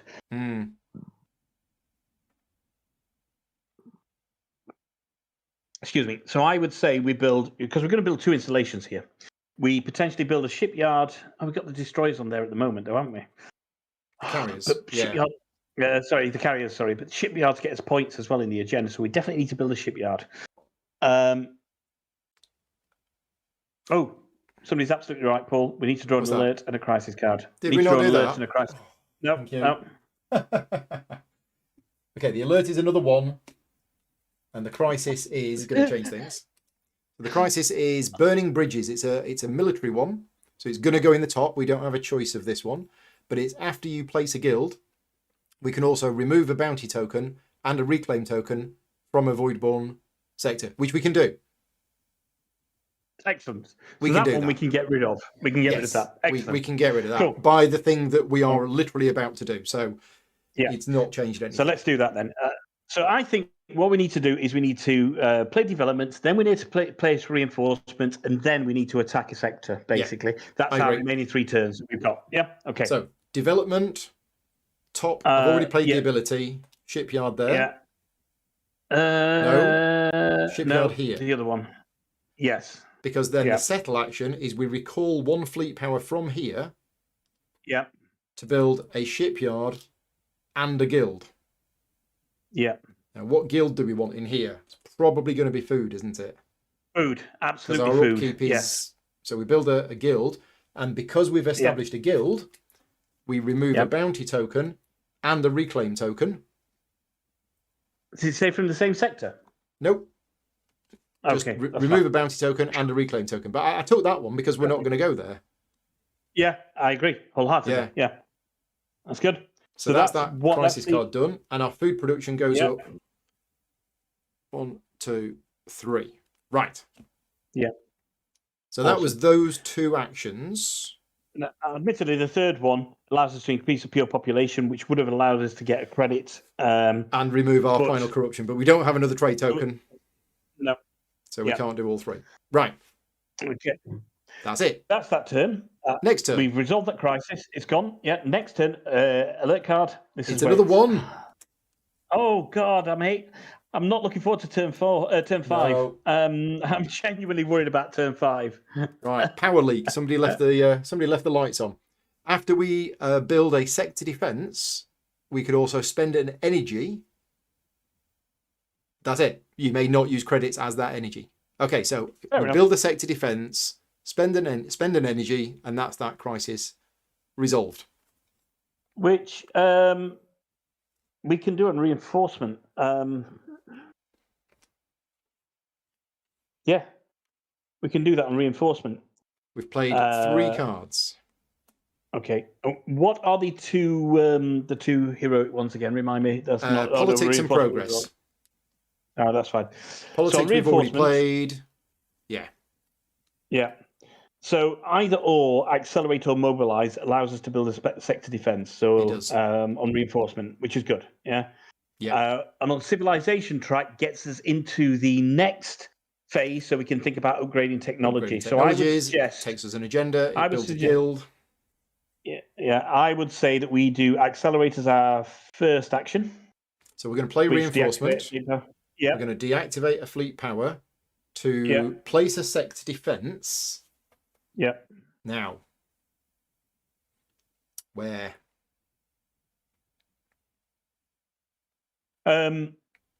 So I would, because we're coming in all sides basically. Yeah.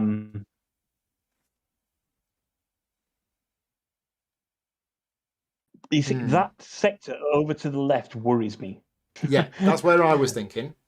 Yeah. I think we can deploy here, basically. We're going to deploy anyway, so at this stage it's okay. I think ultimately the one in the middle is going to be problematic, but I think at the moment that one there is a bit more of a worry. Okay. I think we're going to get to build another... We're going to get... Oh, no, we're going to muster next anyway, yeah. Okay, after you deploy, after you build an installation, choose to spend an energy. Done. Crisis. Get rid of that. Averted. And did you move up on the civilization track? I didn't. So if we move up on the top one, we get an agenda. Okay. Now, what card are you planning to play next? It was going to be something that allowed us to attack, basically, next. Conquest. We need to get Conquest, or it's one of the... Oh, we've already played the other one, I think, haven't we? Yeah. Which allows you... Politics was the other one. Yeah, we've already played that. Yeah, Conquest is the only card we've got left which we can attack. Unless we get an agenda. Unless we get an agenda which has a Conquest on it, and we can play it next turn with a different card. Yeah. But if we were to take... If we were to play Conquest next, we could play Agricultural Union with it, which we don't score for the left-hand one because it needs 3 or more pure farmers guilds, which we don't have. And the right-hand one is if you've got... What's that? That's each sector with 1 or more scientist guild in it. Okay. I can't see it. Yeah. Agricultural Union, I think it is 4 influence for each pure sector that has 1 or more scientist guild in it. But the action on this card is activate a fleet power and build an installation. Perfect. Okay. Okay, and what's the bottom one? What's the bottom one on the agenda deck? Or Nigel is saying, if we don't like this one in terms of the scoring, we could just take 2 from the deck because the action is still the same. It's going to be the same. Of course it is, yeah. Yeah, okay. The bottom one is progressive welfare. 5 influence if we have reached tier 2 on the bottom civilization track. Nope. and each pure sector with 4 or more influence, with 4 or more population, which is no. Okay. So I think pick blind from the top. Well, you need to move us up on that civilization track, then, don't you? If that's what we're doing, yeah. So we move to there. Let's take an agenda, yeah. And if we blind pick 2 from here, never blind pick agendas. Right, we have optimized power supply or the Wellspring Initiative. So optimized power supply means we have to have an upkeep value of 6 or fewer, which we currently do. We have 5. That gives us 5 points. But when we play one of these agendas, we then won't. So it's a vicious circle. We do as long as we don't have this agenda, but once we play the agenda, we don't. But that would also be 2 points for every pure energy guild, so that's not great. This one is for having 1 or fewer corruption, which we have, and for having 2 or more farmers guilds. Oh, sorry, for every 2. So this is great. Every 2. All right, so let's take that one then. Yep. Right. Yep. Wellspring Initiative is ours. Yeah, we can't play it this turn, obviously. Yep. No, we can, because we're going to play not this turn, but we'll play it next turn. Oh, this turn. Yeah, play it next turn. Yeah. Okay, right. So we've done accelerate. Yeah. So now we're we mustering. need to mustering. We got to muster. We have to spend 2 materials to muster. Right. We have 1 material and 1 credit. Oh shoot! What? Oh, hold on though. Right, we can't muster on the middle tile because we'll lose all of the ships. Yeah. So, we can muster on the homeworld, and we can muster on the and we can muster a corvette on the one above the homeworld. Might be a waste, but we could lose this carrier. Yeah. I mean, all we're doing is putting a carrier out to lose a carrier. So yeah. Yeah. So I think we do. I've spent the 2 materials. So what we're going to do is because we got loads of fleet power. So we've got a shipyard here, and we have a carrier, so we can deploy 2 corvettes there. Yep. We have a shipyard here, and we have 2 carriers. Yep. So we can deploy 3 corvettes here. Yeah. This is insane. And here we build a carrier. Deploy a carrier? No? Or carrier or corvette? Yeah. Paul. Yeah. Just move that carrier that we're going to get rid of. I know. I just wanted to do it properly because it might matter because of this. It could actually, Because we've got one there, that is technically what we should do. But that costs us a food. We have no food. Which is not great. We're going to lose some influence. Oh, but we have other resources, and you can use any other 2 resources. We have 4 energy credits. Right. Okay. Fine. Our upkeep is 5. It's going to be our upkeep is going to be 7. If we play that card. And we might have to play that card to get the influence, to lose the influence, to pay for the upkeep. Yeah, it's just going to be a huge amount of. So Nigel is saying we could muster on the double carrier and then lose 1. Oh yeah. That's what I'm doing. So we've done that. We've done the muster. Yeah. That is the end of our turn, and at the end of our turn we have 3 fleet tokens here, so we have to lose 1, and that goes back there. But we're now safe from attack, I believe. We think. Yeah. We think. Now, where's the crisis gone? Did we get rid of the crisis? Yeah, you got rid of the crisis, didn't you? Yeah. Nice. There was a 1. We got rid of that fairly early. So now we're going down into a conquest, aren't we? Basically now. So this is where we really got to think about of cycle 2. Yeah. The card is nothing. It's a 2. Oh, that's good. It's not the worst thing in the world. We have a level 2 crisis, which is this is our world. After you conquer, can't read that; it's too far away. Oh, easy. After you do a conquer, you have to have 3 or more fleet power on a pure sector. Well, we're going to have that, I think, aren't we? Yeah. We potentially are. Oh, Upkeep, schmuckkeep. okay. Yeah, we can do this. We can do this. Okay. Yep. Right. So we are saying that it is We're gonna worth playing the conquest with the agenda because the points we will get from the agenda are more than the points we lose from not being able to pay the upkeep. Well, we lose 6 points from paying that upkeep, don't we? And we're going to gain 11. Yeah. So it makes sense to play it. It's worth it, and we get the action. Yep. Yep. Okay. Right. Okay, so conquest is what do we want to do first? We can gain an agenda or move a corruption. Well, that's 1 energy and 1 credit. Or we can spend 3 materials to activate 2 fleet power. Not bothered about either of those. No. It's the top one we want to do. Actually, yeah, but you know what? We've got a skirmish coming up, and it's going to be, it's going to have what level we're on? We're 3. 1, 2, 3 at the moment. Yeah. And you could remove the corruption from the agenda board because it opens up the all 4 agendas for us again there, doesn't it? So here, I mean, no. The agenda board. We got a corruption on the agenda board. Oh, over there. Yeah, not bothered about that. Yeah. So, I'd say that we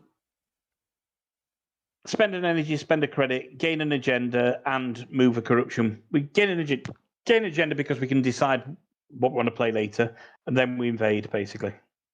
How many energy we got? We got 4 energy. Okay. We got 1 credit. We have 2 credits. Okay. All right. So invade first. Invade first. It's up to you. Spend an energy, spend a credit. I don't think we need to move. Oh, it's move a corruption. It's Sorry, move a corruption. I don't think we need to move it. To do that. Yeah. No, just get an agenda then. Now, the agenda that we're going to take. Yep. We're going to be playing possibly in cycle 3. Yep. I'm not sure which one we want to take. We might be doing a blind draw again because none of these are really that good for us. Yep. So blind draw on the bottom one. Okay. Right, we have drawn mercantile governance and interplanetary colonization. Both of us allowed to conquer conquest. Yeah, which is good. As we get through to round 3, we want to start taking over more sectors. Okay. So we get 5 points if we're on level 2 on the left one. Is that right? Track, which we're not. Which we're not. We are. Oh no, not on that track. And 1 point for every 2 resources, of which we've got almost none. Okay. So this is rubbish for us. At the moment, yeah. Maybe not quite as rubbish. Okay, take the not quite as rubbish one then. Yep. Yeah. So that goes into our hand. That goes to the bottom of the deck. We're not going to move a corruption. Yeah. So that's that done. Then I think we do our agenda action, which is that and build a sector defense here. Hold on a second. Is that the one that you just got? The agenda you've just got? No, this is the one we played at the start of the turn. Played earlier. Sorry, right. Yep. Okay, yeah. Sorry, right. Yeah. Yep.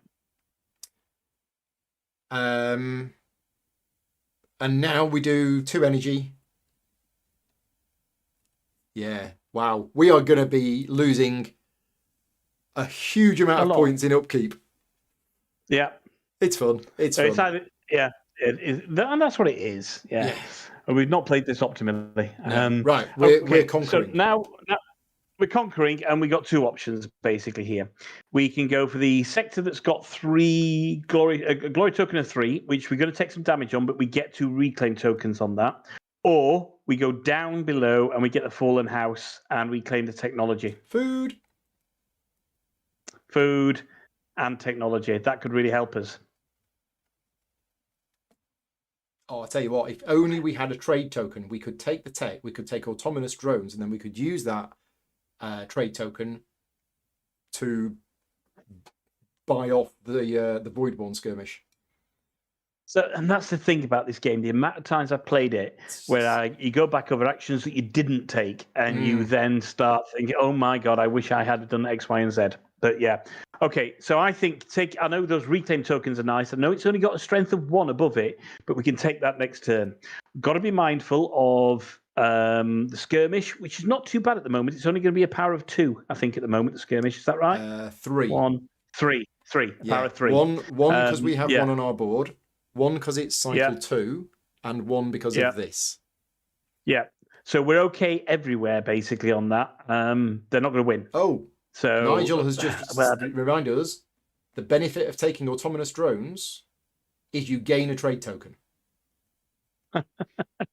So if we went for the Fallen House and we took autonomous drones, we would gain the trade token, and then we could use the trade token to bribe the Voidborn or whatever thematically it is to automatically win the combat in the evaluation. But you're basically using the trade tokens to pay the drones to go and do the fight for you. You could do, or you could use a trade token to offset the cost of upkeep.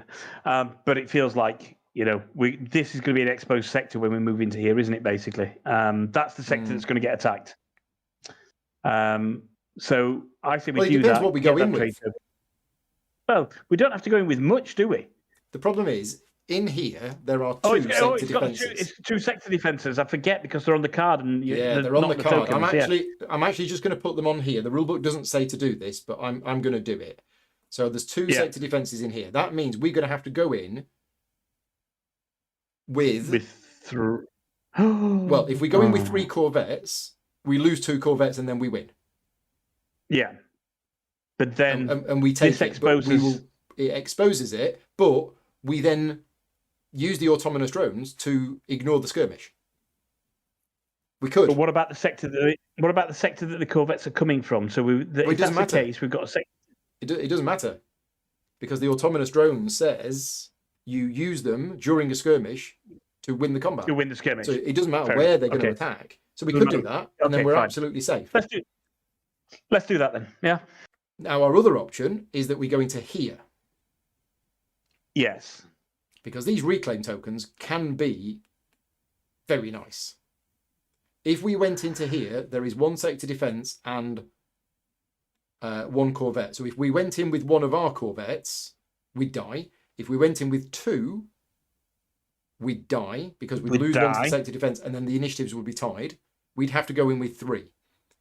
So either way, we're going in here with 3 corvettes or here with 3 corvettes. If we sent in a carrier, the carrier would pop out after the sector defense is attacked, which the sector defense would take out. A corvette at the start. Sorry. Yep.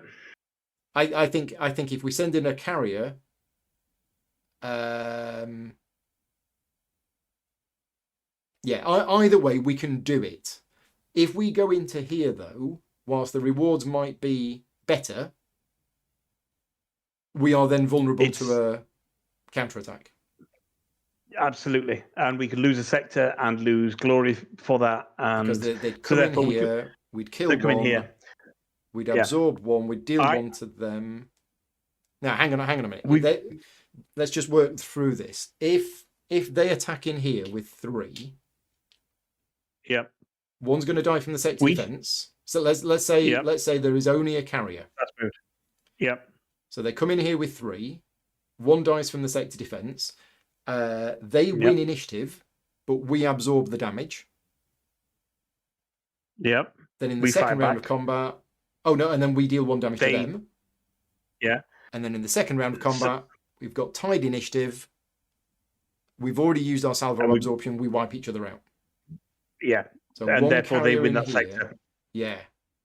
So we'd need to leave a corvette in here to protect it, but that means we can't then move out with 3. No. So we've got to go for the Fallen House. And bear in mind, Fallen House is points at the end of the game. I know it's only 3 points or whatever it is, but it's points at the end of the game. Gets us a technology, allows us And do we keep those installations? We do, because Did we we've get got the combat replicators. Brilliant. So that feels like a very good move for us down there, I think. Yeah, out of the two.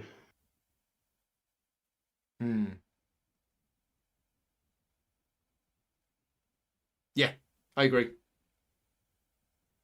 So, what are we doing? We spent the 2 energy. We're going in here. We're good. And for anybody With 3. watching, you might think, oh, this game's really boring. You've just spent 5 minutes working out exactly what would happen.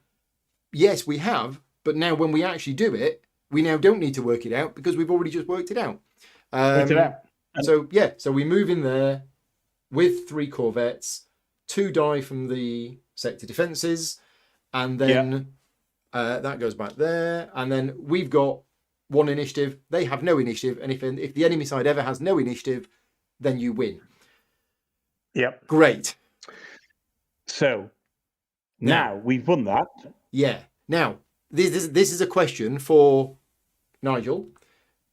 We have put these sector defences on this sector just for our personal benefit. The rules don't say to do that, but they say that you just get the sector defences as per the card. So the question is, if you have combat replicators and you take over a fallen house, do the installations stay there? I think they do. Yeah. Right. So we get 2 food and 2 Yes. credits. This is going to be a lifesaver. 2 food, 2 credits. We either then take trade nexus or autonomous drones. It's got to be autonomous drones because it has to save us from the skirmish. Yeah, if we take autonomous drones. Now, here's the thing. We get 4. Or we don't. If we take autonomous drones and choose not to get the 4 influence, okay, yeah, this disappears. Yep, and we are really resource strapped at the moment, so I think that's a really good idea. So that goes. Yep. And also, after we have done a conquer action, if we have 3 fleet power in a pure sector, which we do, we've got rid of that as well. Perfect.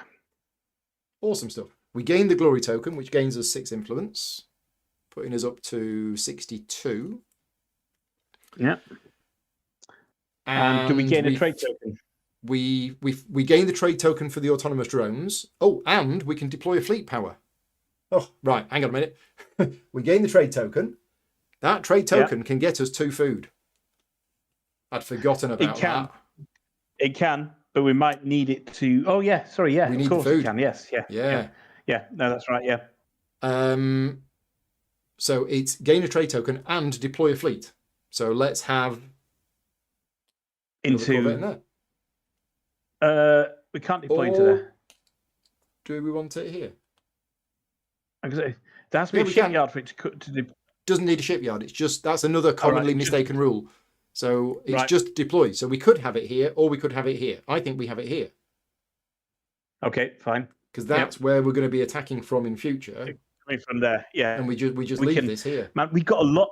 If we do well, and this is last cycle, but if we can go up that middle with what we got in the last cycle, that really sorts us out there. Yeah. Okay. Jeremy has checked, and apparently the glossary says that you do not keep installations from fallen houses. Okay. Thank you. There you go. Thank you. It is in the glossary, so we don't keep it.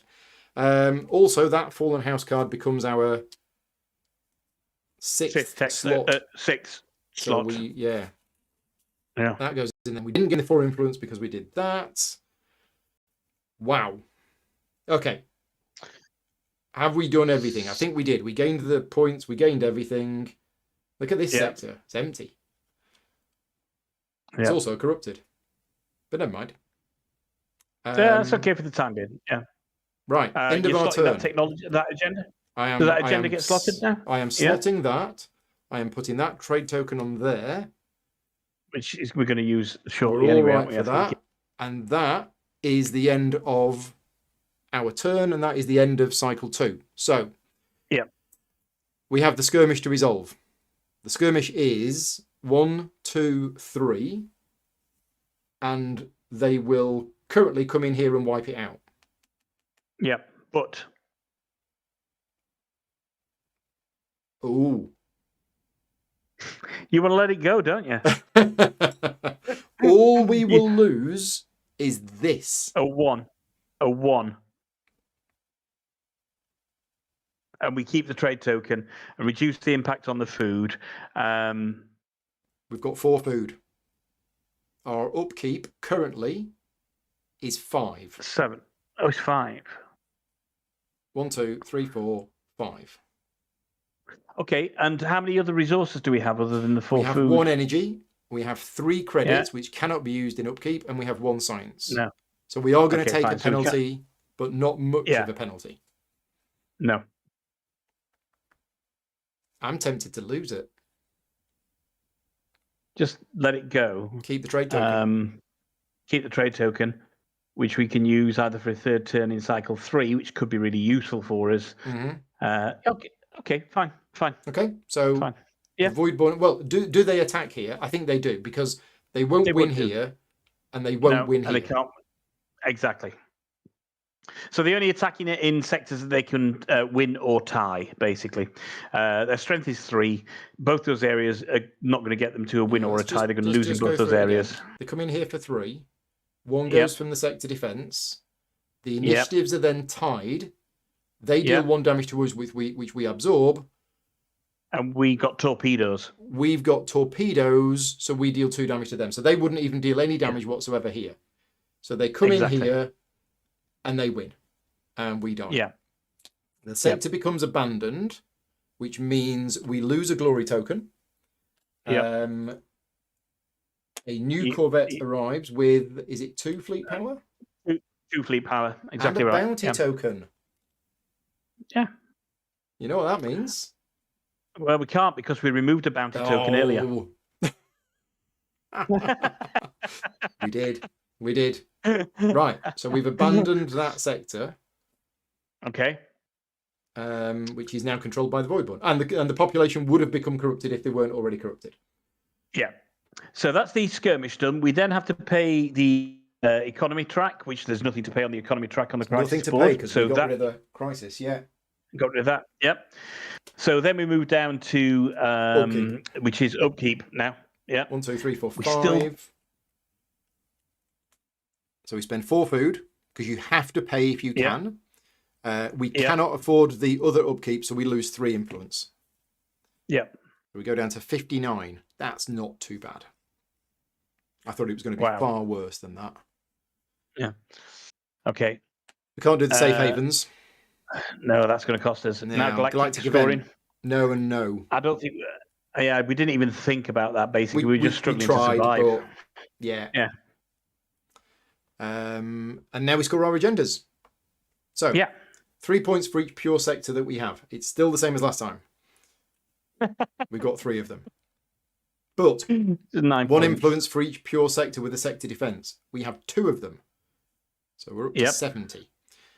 2 points for each pure sector with a shipyard. That's 6. Yep. Next, do we have 3 or more shipyards? Yes. So another 6. 7 points for each sector with 3 or more fleet power. Just short. But we do have that just one. Short. This is a really powerful one, this. Yeah. Could get a lot of points from that. And the Wellspring Initiative. If we have 1 or less corruption, which we do, 6. And for every 2 Farmers Guilds, we get 5. We have 2 Farmers Guilds, get 5. Guess how much influence we've got? 96. 100. Hey, there we go. Big round. Right. Yeah. And we have an agenda card in hand, ready for cycle 3. Okay. Yep. So that is the end of the cycle. So we go to cycle 3. Step 0 is we get rid of these and we get Heroic Innovation, Heroic Prosperity, and Heroic Temptation. Yep. We put these cards from the discard pile back into the appropriate decks. If there were any war cards that came out, they would be removed. And then what we do is we take the cards that were left over, which is a 1, a 2, and a war card, and we add to them 4 2s and another war card. And they get shuffled together. And that is our alert deck for the third cycle of the game. So there are 2 war cards in there that when they come out, I will ask Mark to explain how they work, because I don't know them. We're doing all right for the crisis. We've only got that on the board, and I think that's going to stay there. Right. Okay. Our alert deck is ready. Don't need those cards now. They can go. We remove a trade token. We cycle the improved technologies. So those 4 disappear. We get destroyers. We get cloning. We get carriers. And we get central surveillance. What else do we do? We've done that. We've done that. We've done that. We've done that. We've done that. Right. The Dark Ages are over. Time to go into cycle 3. And the event for cycle 3 is knowledge is power. Okay. So go through what we're doing with this one. Right, 1 second. Let me just pull it up. Event card, cycle 3. Just talk amongst yourselves a minute. Knowledge is power. Just trying to find it. 3C. 3C. 1 second. What's that? Oh, that's crisis card. That's why. Here we go. Right, so cycle 3 event, knowledge is power 3C. Each player must place a bounty token and a sector defense on the Voidborn sector with the highest population that is adjacent to their sectors. Mm-hmm. So placing a bounty token on a Voidborn sector is good for us, so that we can get rid of that crisis. And place a sector defense as well, obviously. And then each player with 1 or more improved technologies must gain a corruption on a civilization track if able. We don't have any improved technologies. Man, that is so bad, but so good at this stage. And if a player has at least 1 trade token, they may gain 3 science. If a player has no trade tokens, they may spend 1 science to gain a trade token. So you get 3 free science. Free. So this one here, this second ability, players with 1 or more improved technologies upgrade improved technologies gain a corruption token if able. Oh, and if not able, they gain 1. So we don't gain 1, so that's fine. No. Okay, exactly right. Good. So we still got our trade token, haven't we? We do. So we get 3 science. Yeah. And the scoring conditions, these are always just influence based in the third cycle. So it's every 2 resources is worth an influence, and every installation is worth 2. Yep. Well, for us, it's going to be the second one. So first thing we do, we need to place a bounty token and a sector defense on the adjacent Voidborn sector with the highest population, which is here. Which is over on the right. Yep, absolutely fine. Which is going to allow us now to actually... We're not going to go up the right-hand side now. We're going to try and go up the middle, so that's good. Yeah. Then, because we have a trade token, we gain 3 science. Just nice and easy, 3 free science. Okay, right. Off we go then. Final cycle of the game. We have 5 turns. Alert card. Alert card, yes. We need an alert card. Okay, first alert card is... It's a 1. Oh. Okay. And it is Imperial March. Bum, bum, ba-dum, bum, ba-dum. Gain a glory token while already having 5 or more glory value. Right. Well, we have. we have 5. So as long as we just gain a glory token right now, we're good. Okay, fine.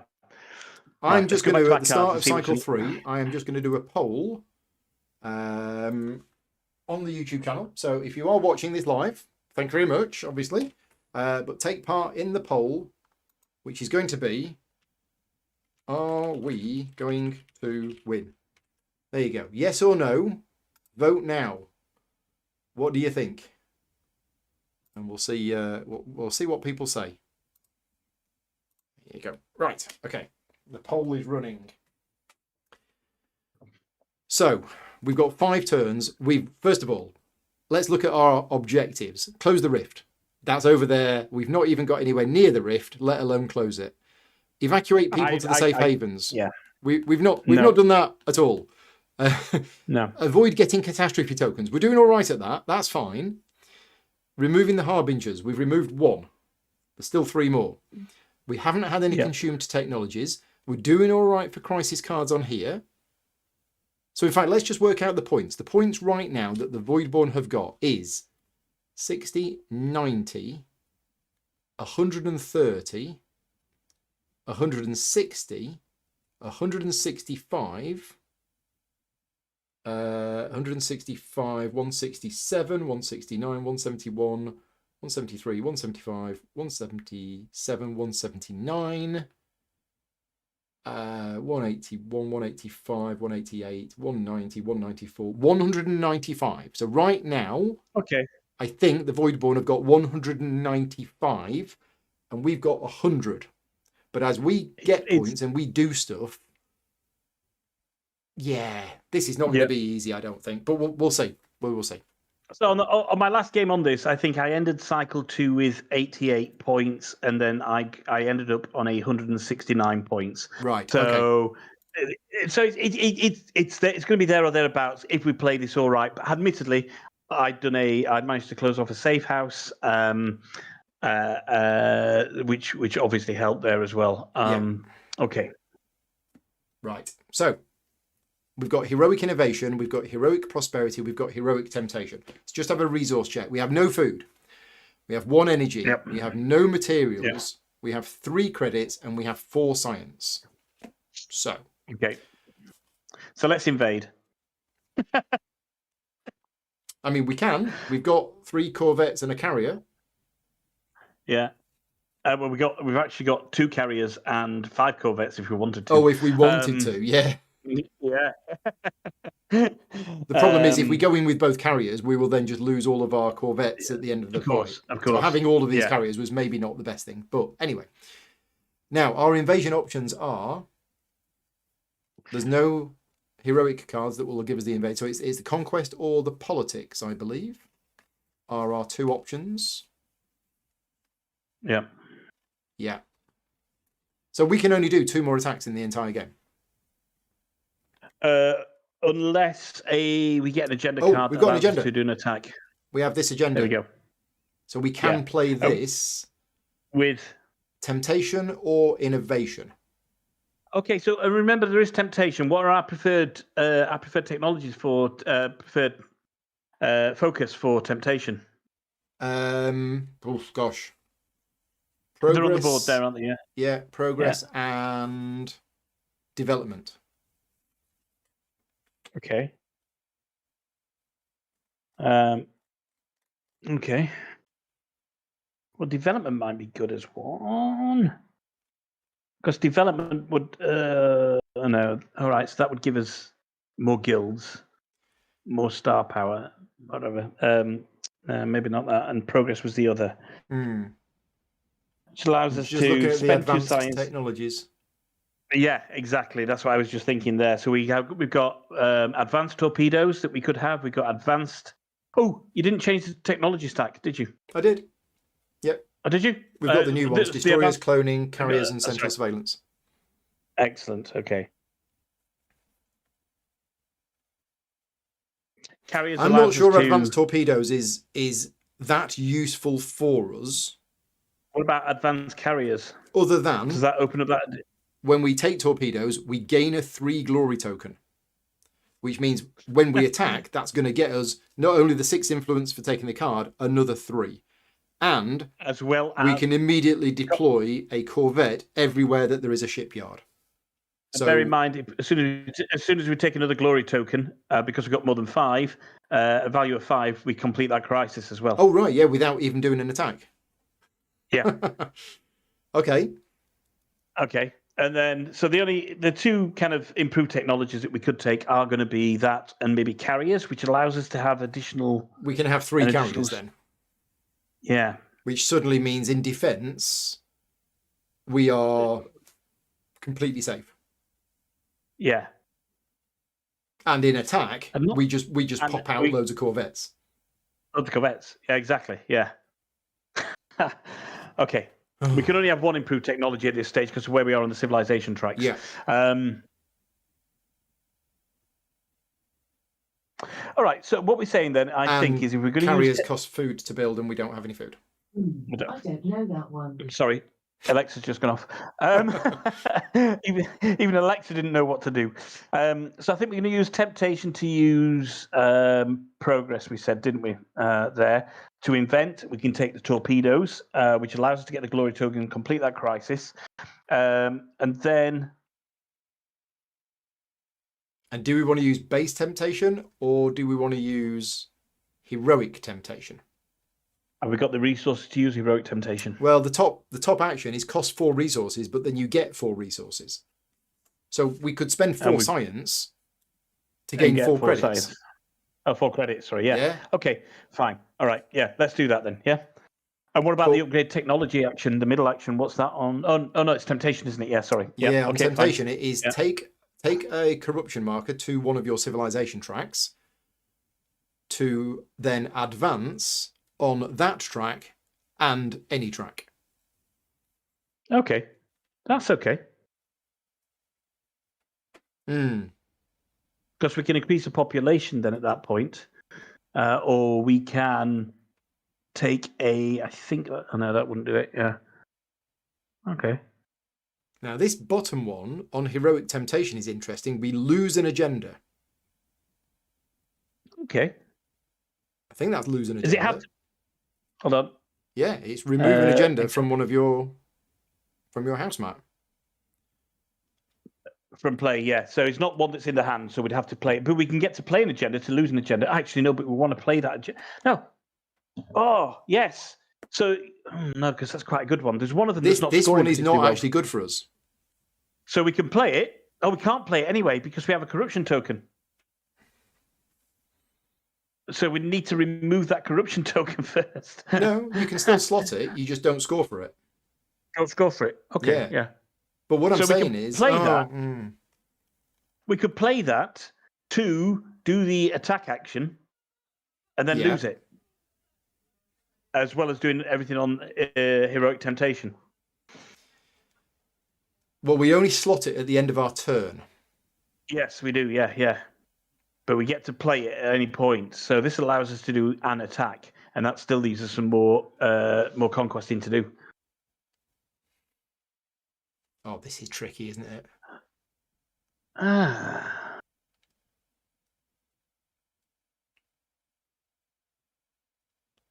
Okay, so I reckon we do this. Oh no, we got to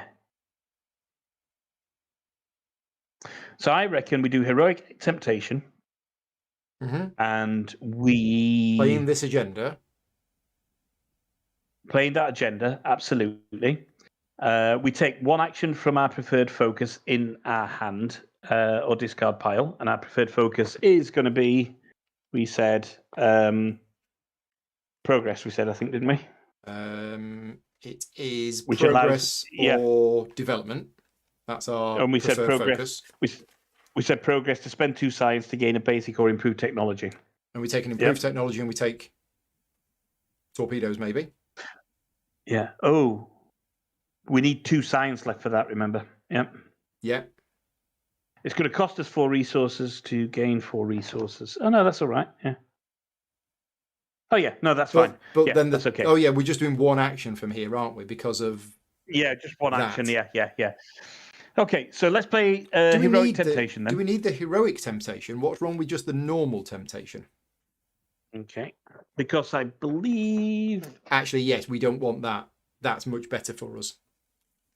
Yeah.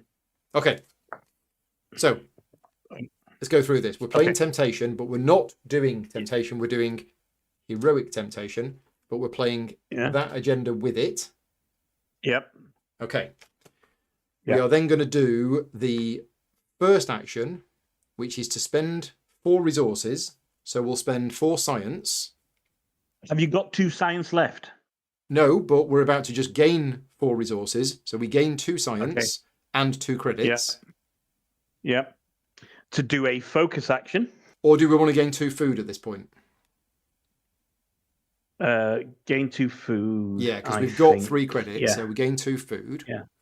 And we do 1 action from our preferred focus card, and we're going to do experiment from From sorry, progress experiment. card. Invent from invent from progress. We're going to do that, which costs us our remaining 2 science, and we get But to. we're going to take take torpedoes. And if we take torpedoes, then what that does is it gets us 6 influence, putting us up to 106. We take a value 3 glory token, which means we remove the Imperial March crisis. This is still our first turn, isn't it? This is still our first turn. Yeah, it is. Yeah. So we've done that, we've done that. We also get to deploy a corvette into everywhere where we have a shipyard. So. Perfect. Well, this is 2 there. Yeah. We could deploy here, but then we'd lose them. So... Not necessarily. If we're gonna, because we can play, because you only lose it at the end of your turn, don't you? So you want to deploy in there, so we can use them to go into that sector, basically. Yeah. So we get 1 for the shipyard and 1 for the carrier. Yeah. And if we had any more cubes here, we could have put some here as well. Yeah, but we didn't need to at this stage. Yeah. Okay. I've never seen as much fleet power on the board as this. Right. So we've done exploit. Yeah. So that was exploit, and then we got the. Are we going to do? Sorry, my dog just wants. Commit. Just bear with me a sec. So 1 second. Yep. My dog is wanting to join me, but she's running away. Okay. There we go. So here we go. Here's Bambi. Oh. There we go. We've got little space captain. There we go. Hello. There we go. She's been fast asleep throughout all this. Right. Woken up. She's just woken up. Yeah. Okay. So then we go back to heroic temptation. So the commit action is gain a corruption to a civilization track. Yeah, and then move up on that and one and other move track. up on that track and then a track, which could be the same one. Yeah. But the one that we really want to move up on is that one, isn't it? Yeah. I think we just want to corrupt this one because I don't think we need another agenda. No. But it's okay because that gives us the ability to upgrade another technology at some point if we do that. So yeah, corrupt that, move it up 1. Yeah, and then we move that one up. That one up 1, yeah. Which increases our population. Yeah. So if we increase our population here. Yeah. And every time we increase our population, we gain a credit or we activate a fleet power. So we get a credit. Get a credit. I'm going to say we're all right for fleet power at the moment. Yeah, we got loads of fleet power. Okay. Now we've got a trade token. And if we look down at that bottom one. Yeah. And it doesn't really work for us, does it there, I suppose? No. Oh, hang on. We've increased population, which means I need to increase food production by 1, energy production by 1, materials by 1. I mean, it allows us to produce 2 different resources. Yeah, it does. So we can produce 4 food and 3 energy. But before we do that, we're going to have to play that agenda card for the conquest. Yeah. I don't think we want to lose any of these because these are good for us. So well, actually, this one is not good for us at the moment. The Wellspring Initiative is not good for us because we now have 2 corruption. But if we are planning to harmonize later on and get rid of that, how else can we get rid of corruption? Optimize. Optimize gets rid of corruption. And also, I think we're going to get rid of that corruption. So I think keep these agendas. I think keep the trade token. Don't activate the 3rd one on there. But we do have this action. Yes, we have that action now. Which is to attack. So to attack, and we're going to go up the middle then, basically. So let's have a look at this as we go up the middle there. They've got 1 sector defense. Yep. We know we need to move corvettes out of this out of the left-hand sector there. Mm-hmm. So we could move that into there, that into there. Does that spawn a corvette as well? It will. Because we do, yeah. And we could move that one. Oh no, because then we're gonna. Okay. We're going to lose it. Yeah. So we don't need to move that at the moment. Yeah. I mean, hang we on. could move. Yeah, we're going to spawn one, and then it's going to kill one. Yeah. So actually, I'm thinking we move that one in as well. Okay, fine. Yep. Because then we've got 3 here for the end of game scoring and 3 here. Yep. Okay. Yep. So then, okay, so we go in there. Sector defense takes. Now, Marcel said earlier on that we could use the carrier's power before, but is that optional? That is optional. So Marcel or Nigel, let me know, can we choose to have the sector defenses fire first? Because we currently don't have any active fleet power. I will look through the rulebook while we're waiting for them to reply. I'm not too sure. Combat sequence detailed approach step. It says it's simultaneous, but when do we use our ability? That's the question. Before damage is dealt, each of the Nigel is saying fleet... you have to use the carrier's power before. Right. Okay, so that's a shame. We've no active fleet power, so we can't use the carriers before. No. Okay. Right. Well, we win the combat anyway. Oh, no. Yes, we do. Oh, look, bear in mind our torpedoes. What do our torpedoes do now? I mean, they must obliterate them now. It's just in each salvo step.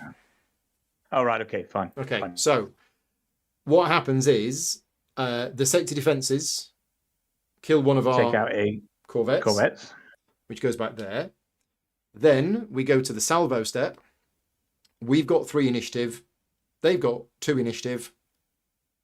We fire first, and our torpedoes deal 2 damage. Boom. That's it. So that is it. Yep. The combat is over. We gain the glory token, which means we gain 10 points, putting us on 116. We keep the installations because of our combat replicators. Yep. Oh, and when you win a combat, we gain a thingy. We gain a bounty token. Forgot about that. Excellent. Bounty token is a food and an energy or 1 influence. So, food and energy. Where are we on food? We are 3 food. It's getting better. Okay, fine. All right. Yeah. If we lose this by token, 1 influence, we know goes to the board. Where are we going to put the Harbinger token? On the bottom left. Why not? So here's what I'm thinking. We have autonomous drones. Okay. We could just push this as far along as we want and then just spend a trade token. See, the only issue being is somewhere in that deck are 2 war cards. Okay. Yeah. War cards mean that you have to resolve the crisis board or take a catastrophe token. Which at this stage might be... Oh, no, catastrophe token is minus 20... Well, they get 20 points. Wow. Yeah, they get 20 points, yeah. Okay. So what this means is we have effectively initiate an additional skirmish. Unless, of course, we've got a trade token, which we then use to then discount that skirmish. But, yeah. Okay, fine. Let's put that on there, okay? What else happens as the result of combat? I think that's it. We scored everything. Our technology cards are all there. Now, so we've done that combat. That's great. That top crisis, the one that's left on the board. When resolving the production. Production. Right, okay, fine. So we need to, which we want to do because that removes our corruption. So maybe we do that next. Yeah. Okay, cool. Okay. All right, so that's that action. We played that agenda card. That can be slotted now. That slots. Yeah. And now we go to turn 2. Yeah. Right. Here we go. Do not be a war card. Yes. Situation 2. Okay. No mercy. So we need to win a combat with 5 or more fleet power in the hex. Or, well, just have a combat. We don't need to win it. Yeah. Which we'd literally just done. Did we have 5? We had 4. Oh, no, we had 4. We had 4 there, didn't we? Yeah. Had we had one more to activate, we could have done that with 5. But anyway, that was the last turn.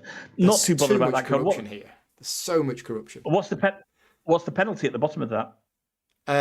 Corrupt a civilization track.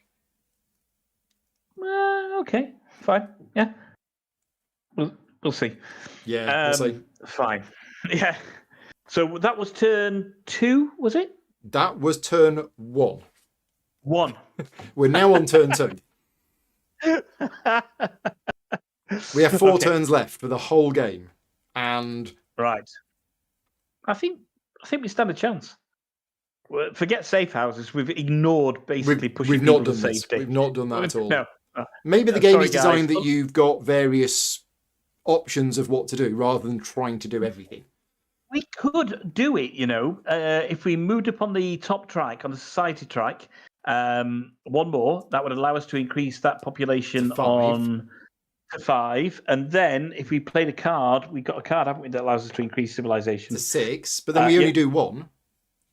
Only do 1. Yeah. It doesn't really help. You need to do 2. But that 1 then does give us some additional. Oh, no, it's when you complete it, isn't it? It's not when you put 1 on there. Yeah, forget that. Okay, cool. Right. Sod the safe houses. We're going to take those losses. Yeah. Okay. So, we've still got conquest and politics. So the thing is, so we could get close to the rift here. But we can go here with one of our cards, and then from there we could go there with the other of our cards. But there's 3 fleet power here, and there's 3 there. Exactly. So, and unless we build a shipyard, move and attack, and then reinforce, and then move and attack again, we don't have the fleet power. Could power. happen. Don't have fleet power. Oh, I mean, we've got 3 here that we don't need. So we can bring this in. We can regroup a little bit, yeah? Yeah. Because that card that we just played, the agenda, that was just a conquer. That was no regroup. In fact, the politics card is also not a regroup, whereas the conquest card is a Oh, no, it's all. Ah, right. Oh, no. Yeah, you can only go in from adjacent sectors, can't you? Yeah. Yeah, you can. Yeah. So we don't. I've got a feeling I don't think we're going to get to the rift. That second cycle really let us down, where we just didn't progress in the right direction there because we didn't have enough fleet on the board. But you think we could go for this one? I mean, this one's big points for us. It's 14 points and 2 reclaim tokens. Yeah.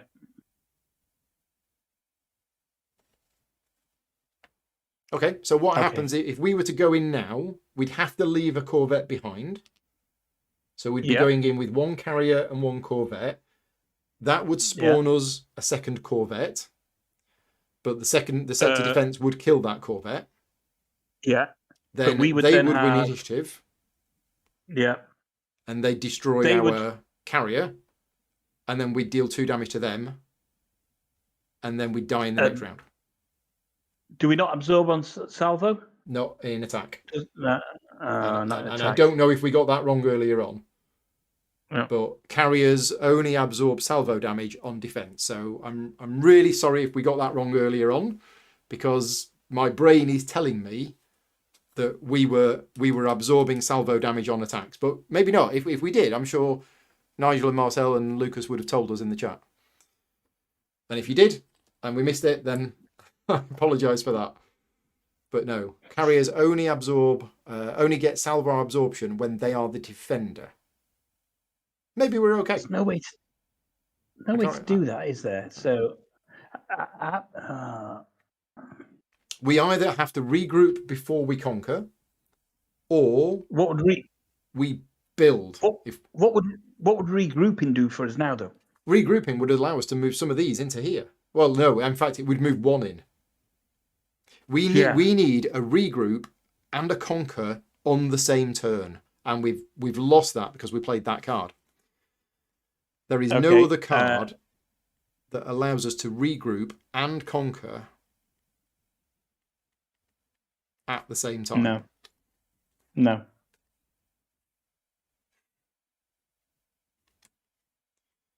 So all we can do is regroup and move 1 destroyer into there. And then when we go in, we'd be going in with, we'd leave one behind. We'd go in with 1 and 2. That 2 would become a 3 and we'd win the fight. This our only option, I think. Yeah, because okay, fine. All right. So if that's the case, then we need to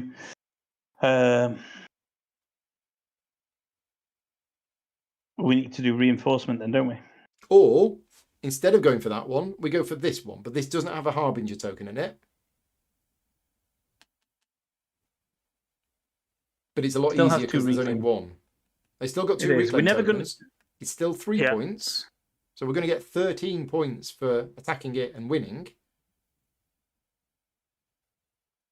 And when we conquer it, we don't have to regroup because we can go in from multiple directions. Multiple directions, okay, and still leave. Remember, we want to try and leave a fleet power of 3 in places as well. If we can, the regroup, yeah. if we can, yeah, at least in one place. It means we're not going to get close to the rift. I think that's the main thing. No, but if we're not going to be able to go for the rift, then let's take the easier route. Going up the right, let's think about this, is a lot easier, but we're exposed in other areas. Okay, fine. All right. No, let's go for that one then. That 4 just looks very enticing. But I think it's just too strong for us, and it takes an action away from us basically to be able to do that. Yeah. Yeah. Yeah. So we are either playing politics or we are playing conquest. We have the energy for conquest, and we have the energy and the credits for prevail. Okay. We don't have the science for inspire, but we do have the credit to also control. Which is gain a trade token. Yeah. Gain a trade token and move a corruption. Okay. And what are the final 2 heroic cards? Prosperity and innovation. Okay, yeah. We don't have 2 fleet power to activate for conquest. Don't want to gain another agenda right now. It doesn't do us any favors. No. And so I say we go politics then at this stage. And then we can think about strengthening up the sectors that we've got to stop the skirmish. Yeah. Or skirmishes that are going to happen, and also try and get some production going as well by the end of the game. All right, so let's do politics. Yep. So do we want to? We don't want to bother inspiring because that moves that track up, and it's corrupted, so that's no good for us. So if we control, we spend a credit. Yep. We take a trade token. So what do we want for the trade token? What are our options there then? We can almost everything except 3 influence. So we can activate a fleet power. We can gain 2 credits, or we can gain 2 science, or we can gain 2. So we can gain 2 of any resource, or we can take a bounty token. Yeah, so we don't. Yeah, it's either activate a fleet power or 2 of any one resource. Food. We've got 3 food. Our upkeep is currently, once we've put that trade token on there, is currently 5. Okay, it's not the end of the world then. That. But the next one we want to do is we've got to think about production, haven't we? There's no cost, 1 food and 1 energy. Produce food, energy, and materials. Oh, that's optimize. Do we need any science? If we were going to harmonize, we need a science. Okay.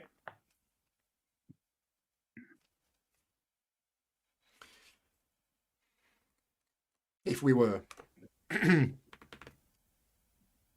Why would we harmonize? Just to get more for production? If we're planning on using a trade token to avoid the Voidborn skirmish, then we're not worried about this. Yeah. So I think food. I think you're right. Okay. I think take the food. Yep. So we go up to 5 food. Right. So we've taken the trade token. That was from this, and we can move a corruption.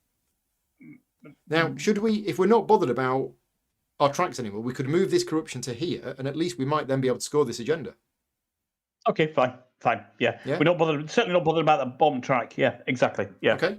So that works. Yep. And now we're going to prevail. So it's 2 energy, We are now on 0 energy. And 1 credit. And 1 credit. We're on 2 credits to upgrade a glory token. So we upgrade a 3 to a 4. Perfect. Excellent. And we conquer. So we're going to go for the 1 to the right then, basically. Yeah. Yeah. Now, what we're going to go in with? So it's got 2 sector defense, which is going to wipe out two of whatever goes in. Which will be... Oh, this is interesting. We could go in with the 2 carriers. They pop out 2 destroyers. Oh, no, we've only got 1 cube. Only got one destroyer. So we probably... I would say... Go on. This one, because when we regroup, if we get to regroup, we've got this stranded carrier in our home sector. Yeah. Which could go in there and replace that, basically, yeah? So when we get to regroup. Carrier? Yeah. And 1 from here. And 1 from here. Yeah, and then 1 from the carrier attacking from our activation. Yeah. So we go in with that. Our carrier spawns another one of those. 2 of those die, but then we win on initiative. And therefore we blast them out of the sky. We keep the installations. That's good. Yeah. Okay. So that's gone. We gain 3 plus our 11. So we gain 14 influence for that. Yep. Putting us up to 130. We keep the sector defenses because of our combat replicators. We get all of these things. Right. I think we've done that right. Let's see what we get. Yep. So, first of all, the bounty token is 1 science or 1 influence. Well, shall we take the science? Science, yep. As we said, we might want it. Right, reclaim token. The first one is we get to deploy a sector defense. If we want to. I don't think we want to. No. Because all it does is increase our upkeep. Does it have to be in that?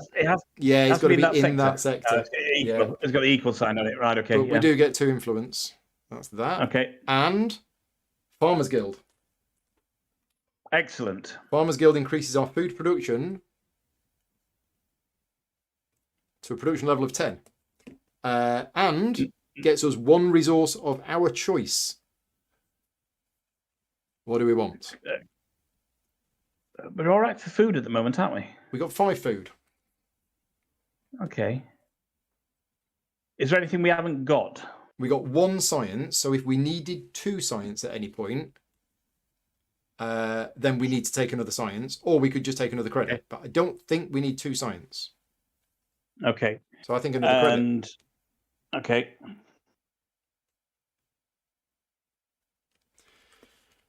Okay. And did we have 5 cubes in there? No, we didn't. We didn't. We had 4. We had 4. Did we want to send 1 extra in? Just to get rid of that? Just to get that, yeah? Because okay, fine. The net difference would have been that. Yeah. We're a little bit exposed in that sector now for a skirmish. But we got the trade token. Yeah. Yeah, so we did that. Right. I think we're done. I think we did the 2 actions on the politics card. Nigel says it's either the guild or the resource on one of those tokens. Does it have a red line on it? Yeah, you're right. Okay. I will take the credit back. Take the credit back. Yeah, there we go. Cool. Now, thank you, Nigel. This interplanetary colonization is 4 points if we have got 10 pure population. So if we can purify this sector, that's going to get us some more points, which we're going to. We are going to. Okay, turn 3. The card is a level 2 situation. The level 2 situation is internal unrest. So we choose to recall twice from your home sector. Yeah, we can't do that. We can't do that. We can't do that. We literally just got rid of the destroyer in there that could have done half of that. But yeah. Yeah. Oh no, we already got we have got a destroyer in there. So we need to think about regrouping. Yeah. Yeah. Okay. Are we Okay. going to have another attack? Potentially. So if we look above us right now, that is a relatively easy area to go into, isn't Yeah. it, basically? Yeah. Yeah. Yeah. It's got no sector Um, defenses, and there is one fleet. Yeah. So if we went we with a carrier and a with corvette, we win. yeah. Go with 2 corvettes, we win, don't we? Or 2 corvettes, we win. Yeah. Yeah. Yeah. Yeah. Okay. So that would mean we're using Conquest then, yeah? Yeah. Now, is there anything else on the conquest card that we can use? I don't think there is. We can move a corruption. So we can't move a can we Yeah. move a corruption from the board onto our player board? Oh, we can. Yeah. So therefore we Oh. get the I know it means that we're not scoring an agenda at that point. We're not scoring That means we can't don't gain the need to benefit. harmonise. Yeah. Oh, Paul. Yeah. You need to get rid of one of the glory tokens. I've got 5. Thank you. There you go.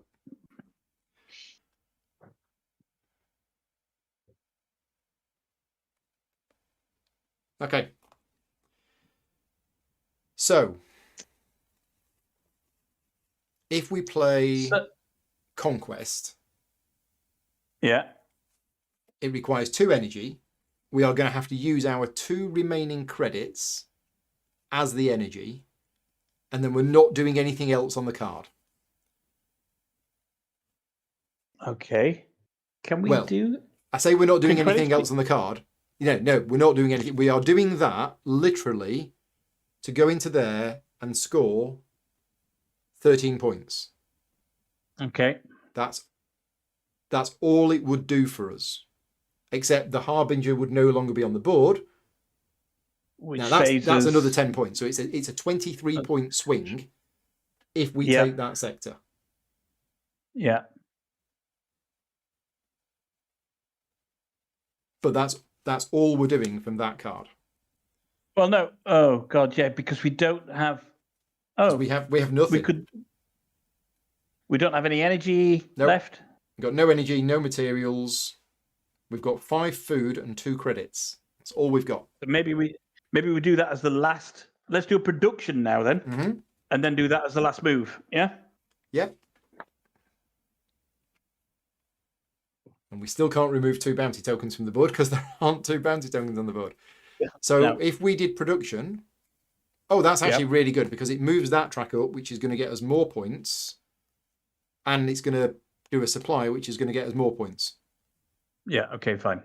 Or we could optimize, remove another corruption, regroup, move a couple of tokens down here, and then get rid of that.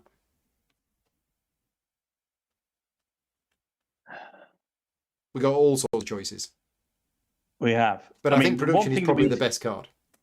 Yeah. So we need to do supply definitely.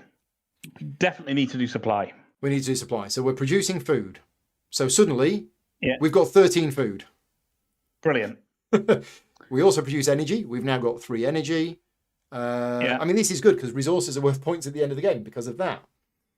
Yeah. And we also produce materials. We get 3 materials. We also get 1 influence for each pure Farmers Guild, Miners Guild, and Engineers Guild, which is 1, 2, 3, 4. 4. Perfect. 136. Don't have to worry too much about that.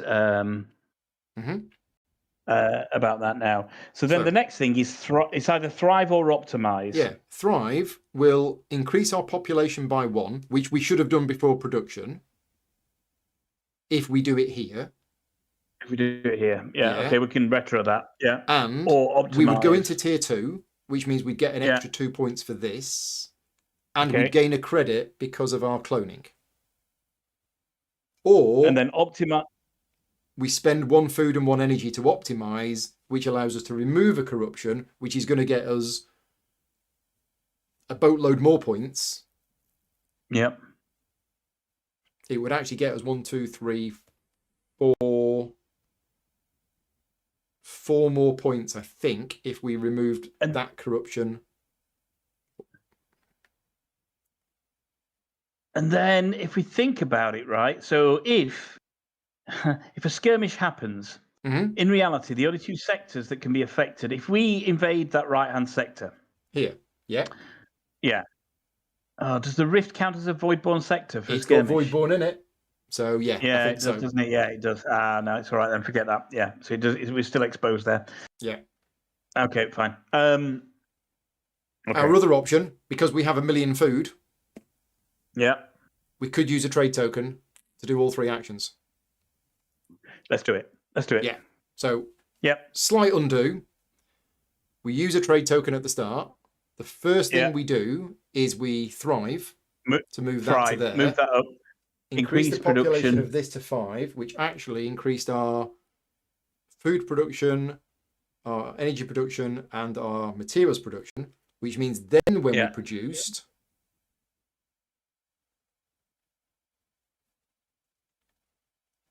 we actually gained 15 food. So we didn't quite overproduce, but we did gain an extra bit of food. And then when we optimize, we spend a food, we spend an energy. In fact, we could have optimized first as well to remove that corruption. Create a pure sector. Which means we create a pure sector, which means we get 1 extra influence. So yeah, the timing of the actions is important. And we've just slightly undone it and redid it in a different order. So we did that first, then we optimized, and we also regroup. And if we send those those 2 corvettes into here, we can then recall that. In fact, we don't need to. Is that what we want to do? Is that what we want to do? No, we don't, because we just spend 3 food. Right. We've got so much food. So think about regrouping then. We need to potentially... you can only regroup into an adjacent sector, can't you? Yes, but if you've got 5, you can go 1, 2. You can... Yeah. So I'm just thinking about that lost destroyer, that lost carrier down in the homeworld. Here. Do we bring that out into the right-hand sector or the left-hand sector, basically, and then move some of that stuff around so we are protected by 3 in certain places? We don't have to worry about protecting this bottom middle sector because there's no adjacent. Oh, there is an adjacent voidborn. There is here. Yeah. Okay. I mean, we can just move it here for a laugh. Yeah. But it's not going to change anything because we need 3 in one area to get the scoring for this. Yeah. And I don't think we're going to get that. And in terms of going north, do we then want to move that corvette? Oh, we've already got 3 corvettes there, haven't we? No, this is fine. Sorry? There's 1 carrier and 2 corvettes here. That's going to win that fight easily. Yeah. Oh, I'll tell you what. No, what we'll do is we'll move the carrier to there, and that goes there and there. Okay, cool. Because then we've got 3 fleet power there. Yeah. And when we leave 1 behind here, we'll have 3 up there. We will still have 3 up there. Yeah. Okay, cool. Okay, so we did that. We did that. That's all of the actions done. The trade token goes back to the board. We don't have the trade nexus, so we don't get the bonus. That was our 3rd turn. Yeah. Turn 4. So put the crisis we spend 3 food to sort the crisis get rid of out. that. So that's gone. Yep. Turn 4. It is war. Right. Oh. So this is where you get to explain what this does. So if a war comes out, it's obviously in the void advances step, basically. And if a war comes out, you get to choose from 2 options. You resolve the crisis board, which is, again, a skirmish and spend the resources where possible. Or you place a catastrophe token on the right-hand side of the crisis board. So we have to decide now. I mean, we're a little bit open to skirmish at the moment. We're exposed to skirmish, which means that we're going to lose definitely down at the bottom middle of the board. I think we're going to lose down there because their current power is 1, 2, 3. 2, 3, 4. 4. Their current power is 4, basically. So they're going to have a look at areas where they can control, and they're going to try and take over a pure sector, which could cost us more in the long run. So I think we're going to lose either that. Yeah, it's going to be this bottom middle sector that we're going to lose. So is this resolved now or No. at the end of So this it's in the turn?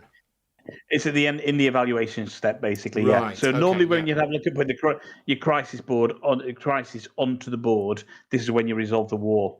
Right. And we also have to spend the resources as well,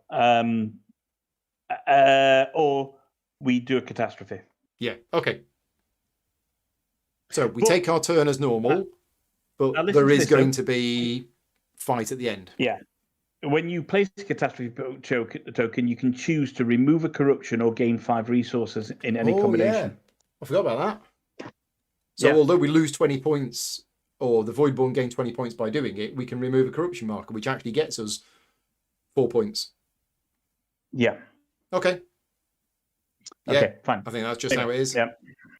Yeah. So our penultimate turn, what are we going to do? I think. Are we conquesting? Is this the right time to conquest? What cards do we have left? We have reinforcement. We have prosperity. Just looking at what that would do, not much. We have innovation. Get us a few points. And development. Okay. So just looking at reinforcement, we have nothing in our active. Oh, we have 2 in our active, don't we, basically? We've got 2 active. Reinforcement would allow us to move up on one of the tracks. Sorry, accelerate would allow us to move up on one of the tracks, the civilization track. Is that? Yeah. So we'd obviously have to choose the top one there, but we'd have to recall the fleet to do that. Yeah, but then we'd remove another corruption. Yeah. And then we could muster. So you do that first, you recall the fleet, then we can muster by spending 2 materials, and that fleet we just recalled goes back onto the board because we've got enough shipyards and destroyers it's not to do recall, that. it's deactivate. Oh, it's deactivate, isn't Yeah, it? Sorry. so we'd have nothing, sorry. so then we wouldn't be able We'd to have muster. nothing. Yeah, no, that's fine. Yeah. So muster, we could only muster 1. Paul is anyway. reminding us No, that so we do have heroic prosperity and heroic innovation, should we need it. And heroic prosperity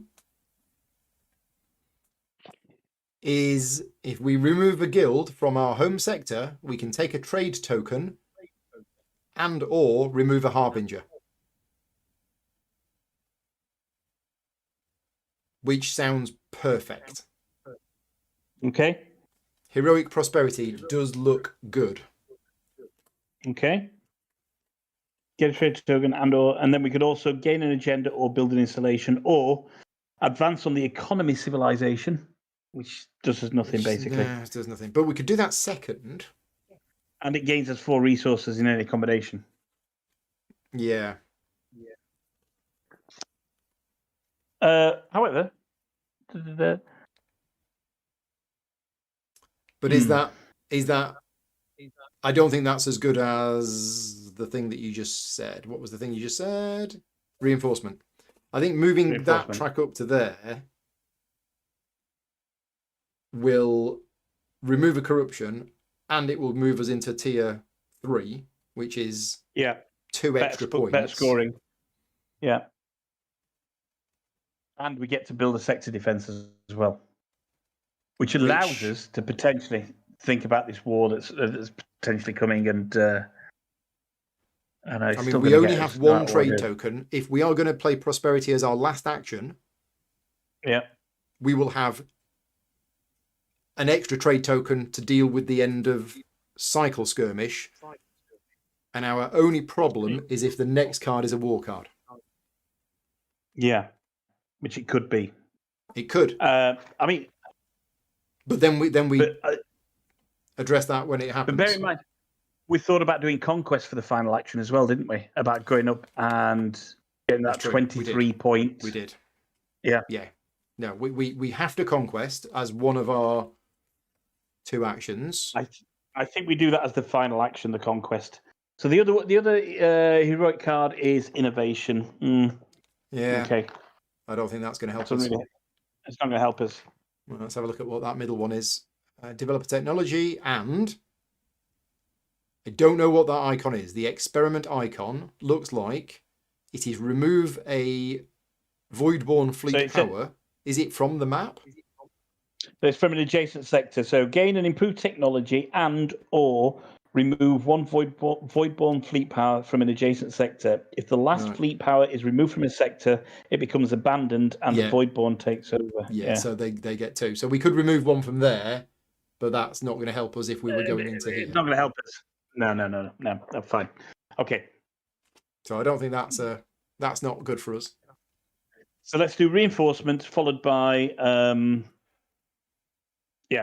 reinforcement followed by conquest. I think is what we're going Which to do. means we're not removing a corruption. Oh no, we are because we're accelerating, and we're going to move that to there, which removes a corruption. Yeah. Okay. Yes. So reinforcement first. So deactivate a fleet power. Move that fleet power back. Deactivate a fleet power. Move that to there. Because we've gone into tier 3, we deactivate another fleet power. Oh. We gain a population. So that's now at 6. So food production goes up by 1. Yay! So we've got 6 with 3 of those. We can start to go to the safe havens, but it's we're too late. Too late. And we remove a corruption. So if we remove that corruption, we just got to be certain that that is not the one that they're going to want to take over. Well, as I say, I'm hoping we'll get. Oh yeah. So if we're not going to get this other trade token. It doesn't matter. They are going to take over one of those 2 middle ones anyway. And they're both 3s. So, yeah. We could lose out on installations and guilds. All right. Okay. Fine. Yeah. So we're going to lose a sector. I think we're going to lose a sector. Oh, not necessarily, because we got that 1 trade token we can use. But at the skirmish at the end of the game, unless another war card comes out, we're definitely going to lose a sector, I think. Yeah. Okay. Yeah. Okay. So reinforcement, and then mobilize. Accelerate. Spend 1 energy. We get to deploy sector defense. Yeah, sector defense. So where's most important? Well, this has got a shipyard in it, so this is actually worth more points for us. Okay, fine. And we got the food to pay for the upkeep, so we can put it there. There we go. Cool. Right, then we're not bothering mustering. No. But we are mobilizing, which is spending energy to place a sector defense. Maybe we'll be all right. And also regroup 5. Yeah. So just thinking about things here, what can we do? They're going to come at us with. We've removed corruption, so what there's 1, 2 so far. Yeah. Mark is saying we can remove from the player board, which would make them weaker. Yeah. So that would give them only 1, 2, 3, then, wouldn't it? Basically, at the moment they're 4. Yeah. If we remove from the player board, where was the removing corruption? We removed a corruption from here, which got us 4 extra points. But if we were to remove from the player board instead, they are only attacking with 3. So therefore, they would come in. If we look at these 2 sectors now, they would come in the top one.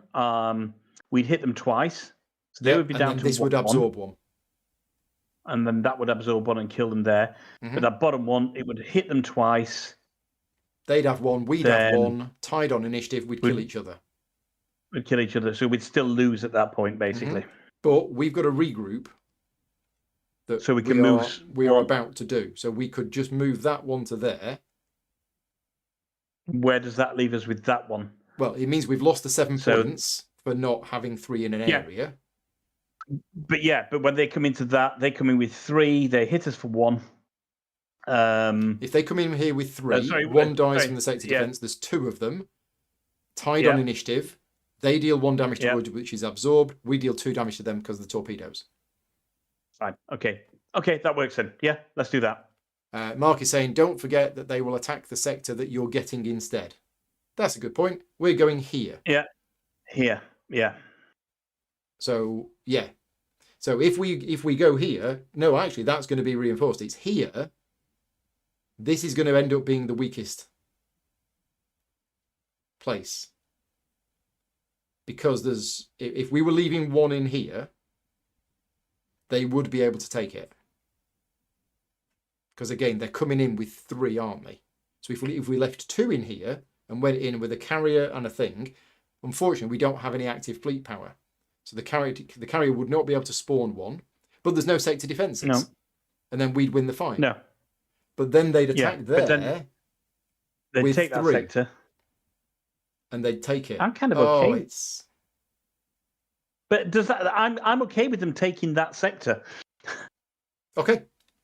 It's these sectors down here that are kind of where we've got stuff established. Yes, we still got it's less. Yeah, so I think that's all right. Yeah, that's fine. We do that. So we spent the energy. We've placed the sector defense. We've mobilized and we've moved 1 ship from there to there. Yeah, that's that. And that. So now, turn 4. End of turn 4. This resolves. War. Yeah. So we've got 2 choices here. Well, no, we're safe now.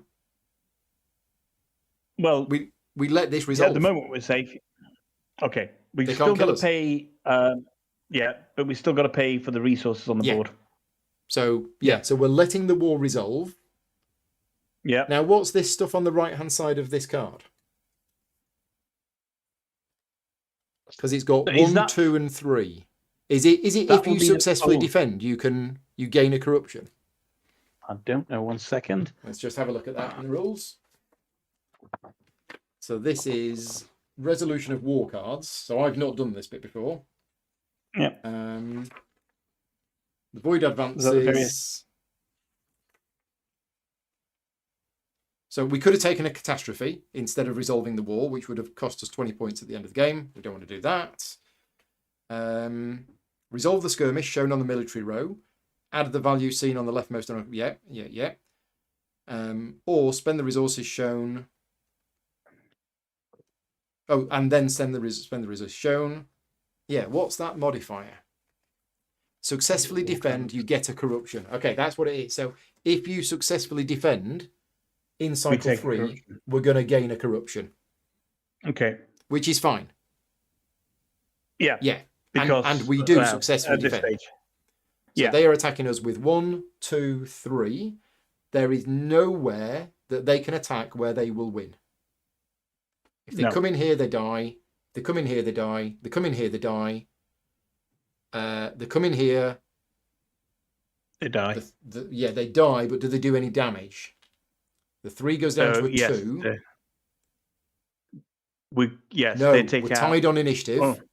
We absorb their damage, and we kill them with torpedoes. Kill them. That's right. We work that so one out. No matter where they attack, they deal no damage.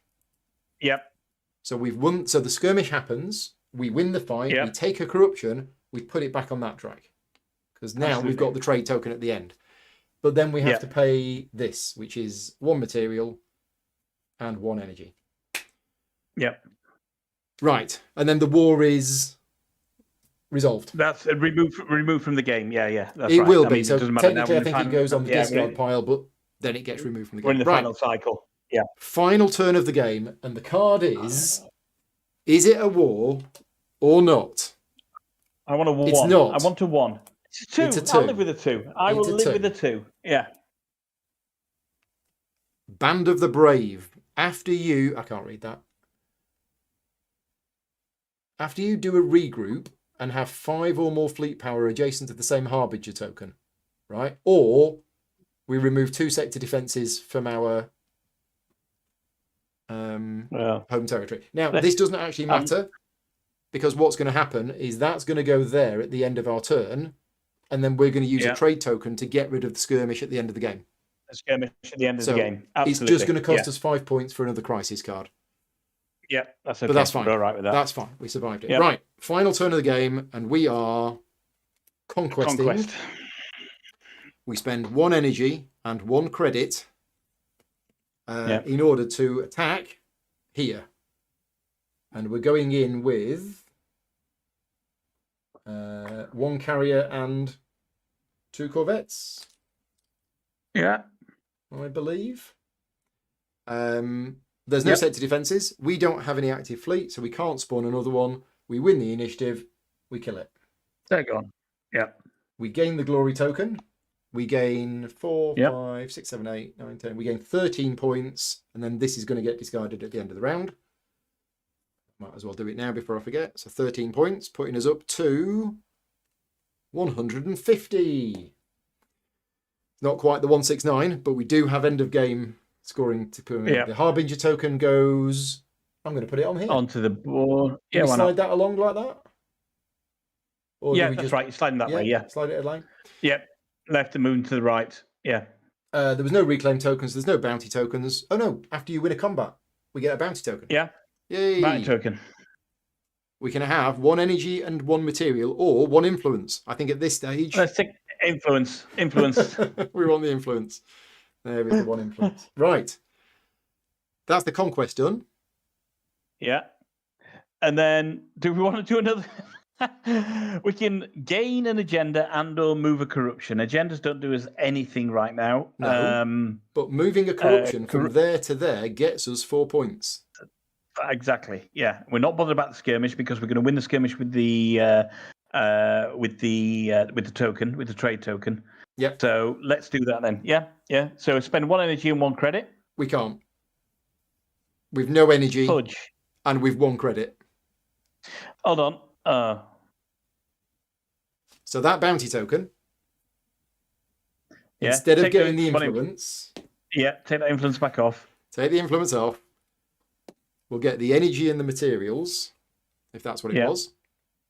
But that is now enough to spend the energy and the credit to take an agenda, but we're not going to bother taking it. And we will move that corruption there from there to... Oh, wrong one. It's that time of the night. Okay. Wow. Okay. So now we resolve the final crisis card. What do we want to do with it? The one that's up there. We just move it along the top. Fair enough. Okay. Then we are going to go to the top and we're going to resolve the crisis board. So we're being attacked. Let's do the skirmish. 1, 2, 3, 4. We're being attacked by 7, except we're going to give them this trade token and say, go away. Yeah. We win. We win the skirmish. Right. Yeah. We then need to spend... And then we have to... we can't afford the energy. So we're going to lose 3 influence for what we can't afford. Okay. That's all right. Down to 1, 4, 7. Okay. Right. Upkeep. 1, 2, 3, 4, 5, 6, 7, 8, 9, 10. That's 10 it. upkeep. We have 11 food. Perfect. It's a good job that we got all that food in the end, isn't it? Okay, right. Off we go. Now, we can either score 2 influence for each of our pure installations or 1 influence for each of our 2 resources. So we can either get 2 points or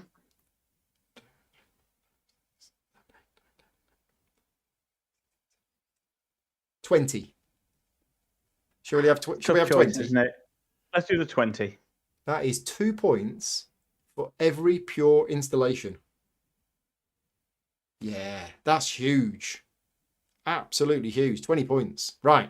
And finally, our agendas. 3 influence for every pure sector. 1, 2, 3, 4, 5. 15. Nice. Yeah.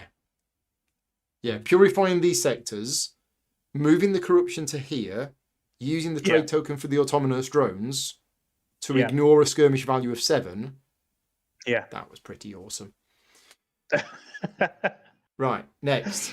1 point for each pure sector with 1 or more sector defenses. 1, 2, 3, 4. 4. Yep. 186. 2 points for each pure sector with 1 or more shipyards. 1, 2, 3. That's 6. 192. I think we've won because we already counted how many points they had. Next one, intensive warfare. Do we have 3 or more shipyards? Yes, we do. 6 points. We do. 198. Each sector with 3 or more fleet power. 1. 7 points.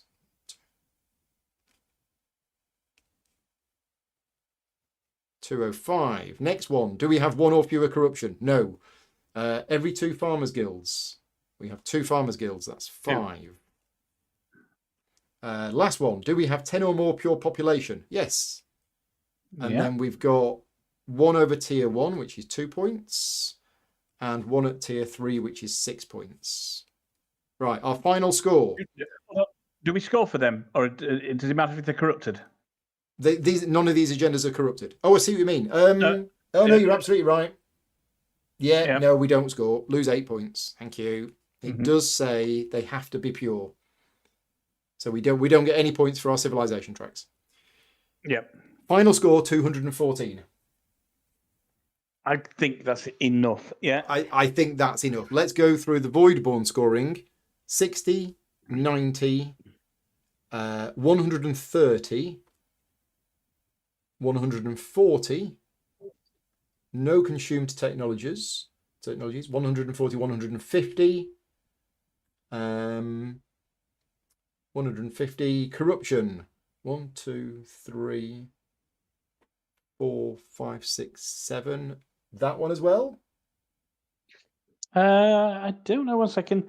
66. 2 influence for each corruption marker on any sector on the agenda and civilization tracks basis. So no, the agenda and civilization. No, so not the one on the agenda board. It's only on your maps that it counts for. Oh, okay, not on the agenda board. No. Sorry, it does. No, it does say right at the very end and on the agenda office. So it's literally all the corruption, basically. 166, and then 160, 170, 172, 174, 175. 175. I think 175. Let's just add that up again. 60, 90, 130. 140. It's definitely 140 to there. It's 2 of these. So these Harbinger tokens aren't worth any negative points. They're just causing problems. Not on the crisis board. It's only the ones on the sectors. Absolutely, so it's 150 from the stuff, and then corruption is 1, 2, 3, 4, 5, 6, 7, 8. So that's 166, 174, 175. Yes, 175. 214 versus 175. Easy. Well, I tell you what, that second cycle wasn't looking easy, was it? In the middle of that game, I thought we'd made some egregious errors at that point. But I think it just goes to show that the game has a lot of moving parts, and once you start connecting those dots, those combos start to become really important to how you're going to play the game. And thanks ever so much to everybody that helped out in the chat as well. Yes, thank you very much. Not just for the rules help, but for the tactical advice as well. I mean, I just wanted to say, you might be looking at this and thinking 214 versus 175. We could have probably played on a harder difficulty level. We could. Yeah. And the thing is, this is my first time playing the solo game, but I have played solo games before, which was such a walkover that I didn't have to expend much mental energy, and I still won easily. I have spent more mental energy in the last 3 hours than I've done all week. This has been absolutely intense. And there are some people watching this video who will be like, that's too much like hard work. Yeah. We don't ever want to do that. And that's fine. If you've watched this video and you've realized that this isn't for you, that's absolutely fine. For people like me and Mark, we need to go and have a nice lie down in a cold room. Because, I mean, you are more of a solo gamer than me. Yeah. It's fair to say. But wow. What a then this felt very different from the multiplayer game, which is really interesting because I was not expecting it to, because the multiplayer game is the same rules, and it is still a puzzle, but you are just trying to do your best. The solo game feels more of a puzzle because you have literally specific things that you are trying to do. Yeah. And it kind of forces you to say, well, you might have wanted to do that, but actually, here's the current crisis that you need to resolve. And it's that internal puzzle solving of how do I chain these actions together in order to stop these crises getting on the board. And the control of the crisis board in the easy game on this first level is relatively okay. I think as you get into kind of the more medium levels and you get into some of the other scenarios, it gets a lot more difficult. Now, David said that that this is first scenario. So this is not the tutorial. Obviously, that's a separate thing. This is the first solo scenario, and this is designed as an intro into the game. The subsequent scenarios get bigger, they get harder, basically. So and if I look at the kind of the final solo scenario, I think it's here. We played first stand today. Yep. Which is complexity level 1 in the list of solo scenarios. So let's just quickly look at Fall of Civilization, which is a complexity 4. Now, don't worry, that doesn't mean it's 4 times as complex, because this is already, a pretty complex game. But let's just have a quick look at Fall of Civilization on page 33. So I don't know what makes this complexity level 4, other than the fact that there are multiple different special sectors with special rules for each of those. Yeah. And look, you've got 3 fallen houses. Sorry, not fallen houses. 3 safe havens. Safe havens, yeah. You've got multiple, you've got 2 fallen house sectors. Yeah. As you say, you've got the special sectors on there as well. These are wormholes, I think that is. Yeah. But there's a rift there. There's something else here, and there's something else here. So there are some extra rules for this one. Yeah. So you can see that it starts to build up, and I think that's the beauty of it. I think I say this is, if anybody's watched this and thought it was a little bit too easy, Paul and I both played this game a number of times, despite getting some of the rules wrong as well. It's very difficult to play, talk, and try and describe at the same time as remember all the rules. So we played it a number of times. It's not necessarily an easy game. I think, the more you get into it, you ramp up those difficulty modifiers. And as you've seen, this has taken the pair of us kind of 2.5, 3 hours talking it through. You'd probably do a solo game of this scenario in a couple of hours on your own once you understand the rules. And this is just with one house. You could try some of the more specialist houses as well, and they're going to give you a different feel and a different approach. Yeah. And the next time you play this scenario, even if you use the same house and play the same scenario, there will be different techs. There will be different galactic events. There will be different crisis cards. So you could literally play the same scenario with the same house and it would play out differently. The challenge is there. Try and close that rift. We got nowhere near. Try and do both of these safe havens and things like that. Yeah. And what's interesting is we scored 214 points by not doing either of the 2 main things that stop the Voidborn getting points. But again, we were playing on the easy difficulty level. So the harder difficulty level, not only do they get 100 points base instead of 60, but these decks, the alert deck, will be made up of, it won't just be 1s in the first cycle. It will be 1s and 2s. And you also start with crisis cards on the board, Nigel just reminded me as well in the other levels as well. Cards. So 2 starting crisis cards. So it's stacked against you in the kind of higher difficulties, definitely. Yeah. Right. But we are going to finish for tonight. I know a lot of you are probably thinking, well, this playthrough was all well and good, but what do you honestly think about the game? We're not going to talk about that in this video because this was a sponsored video. So Mindclash have paid me to create this video, and I'm paying Mark for his time today, whether he likes it or not. So we're not going to give you our opinions of the game in this video. However, if you want to hear my opinions on the game, I talk about this honestly in my last monthly video log. And Mark, you haven't done a review of this game yet, have you? But you will be doing one at some point. In the next 2 or 3 weeks, basically. So I want to play a number of scenarios first. I played it about 4 or 5 times now since I got it. So I just need to play it about another 2 or 3 times before, and another couple of scenarios before I can form an opinion. Now, you played the multiplayer game at UK Games Expo earlier this year. That is your only play of the multiplayer game? No? I played twice. No, I played twice multiplayer with David. Okay. Once at UK Games Expo, once at Aircon. Right. And I've also played the co-op. I played the co-op on TTS, and I played the solo on TTS as well. So you've played enough of the different modes of the game that your review is going to include what you think about each of the different modes. It's going to be primarily solo focused, obviously. Yeah. But yeah, I can touch on the other modes that I played. Yeah. Yeah. The other question that I get asked a lot is this game worth getting for solo only? Now, that is always a very difficult question for me to answer because this is not a cheap game. This is an expensive game. You are paying for a very good production quality and you're paying for years of development that's gone into designing the game. But when you look at the cost of a game, and especially a game like this that has a solo mode, it has a cooperative mode, it has a competitive mode, it's very difficult for me to answer the question of, is it worth getting if I'm only ever going to play it solo? Because effectively, you are only ever going to experience 50% of the game by only playing it at that mode. But the answer is yes. I'm going to answer that. I think certainly from my experience with this game tonight, if I was in your position, Mark, where 90% of my plays of a game were solo only, I think this game has got enough going for it that it is absolutely worth it for solo only. And I can't say that about all games. Yeah, and I think, before we went on air, we discussed Mage Knight, and Mage Knight doesn't have a lot of scenarios in there. But this has got a similar thing about Mage Knight. You've got the difficulty modifiers, you've got all the variability that happens, the dynamism in the game.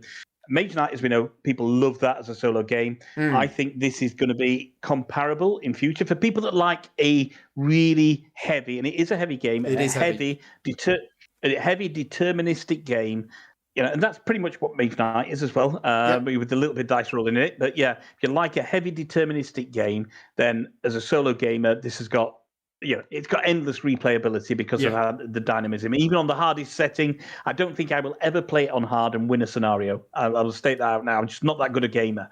But for me, I think that if you like deterministic, if you like heavy game, don't worry about replayability for this because it's got a ton of it. Yeah.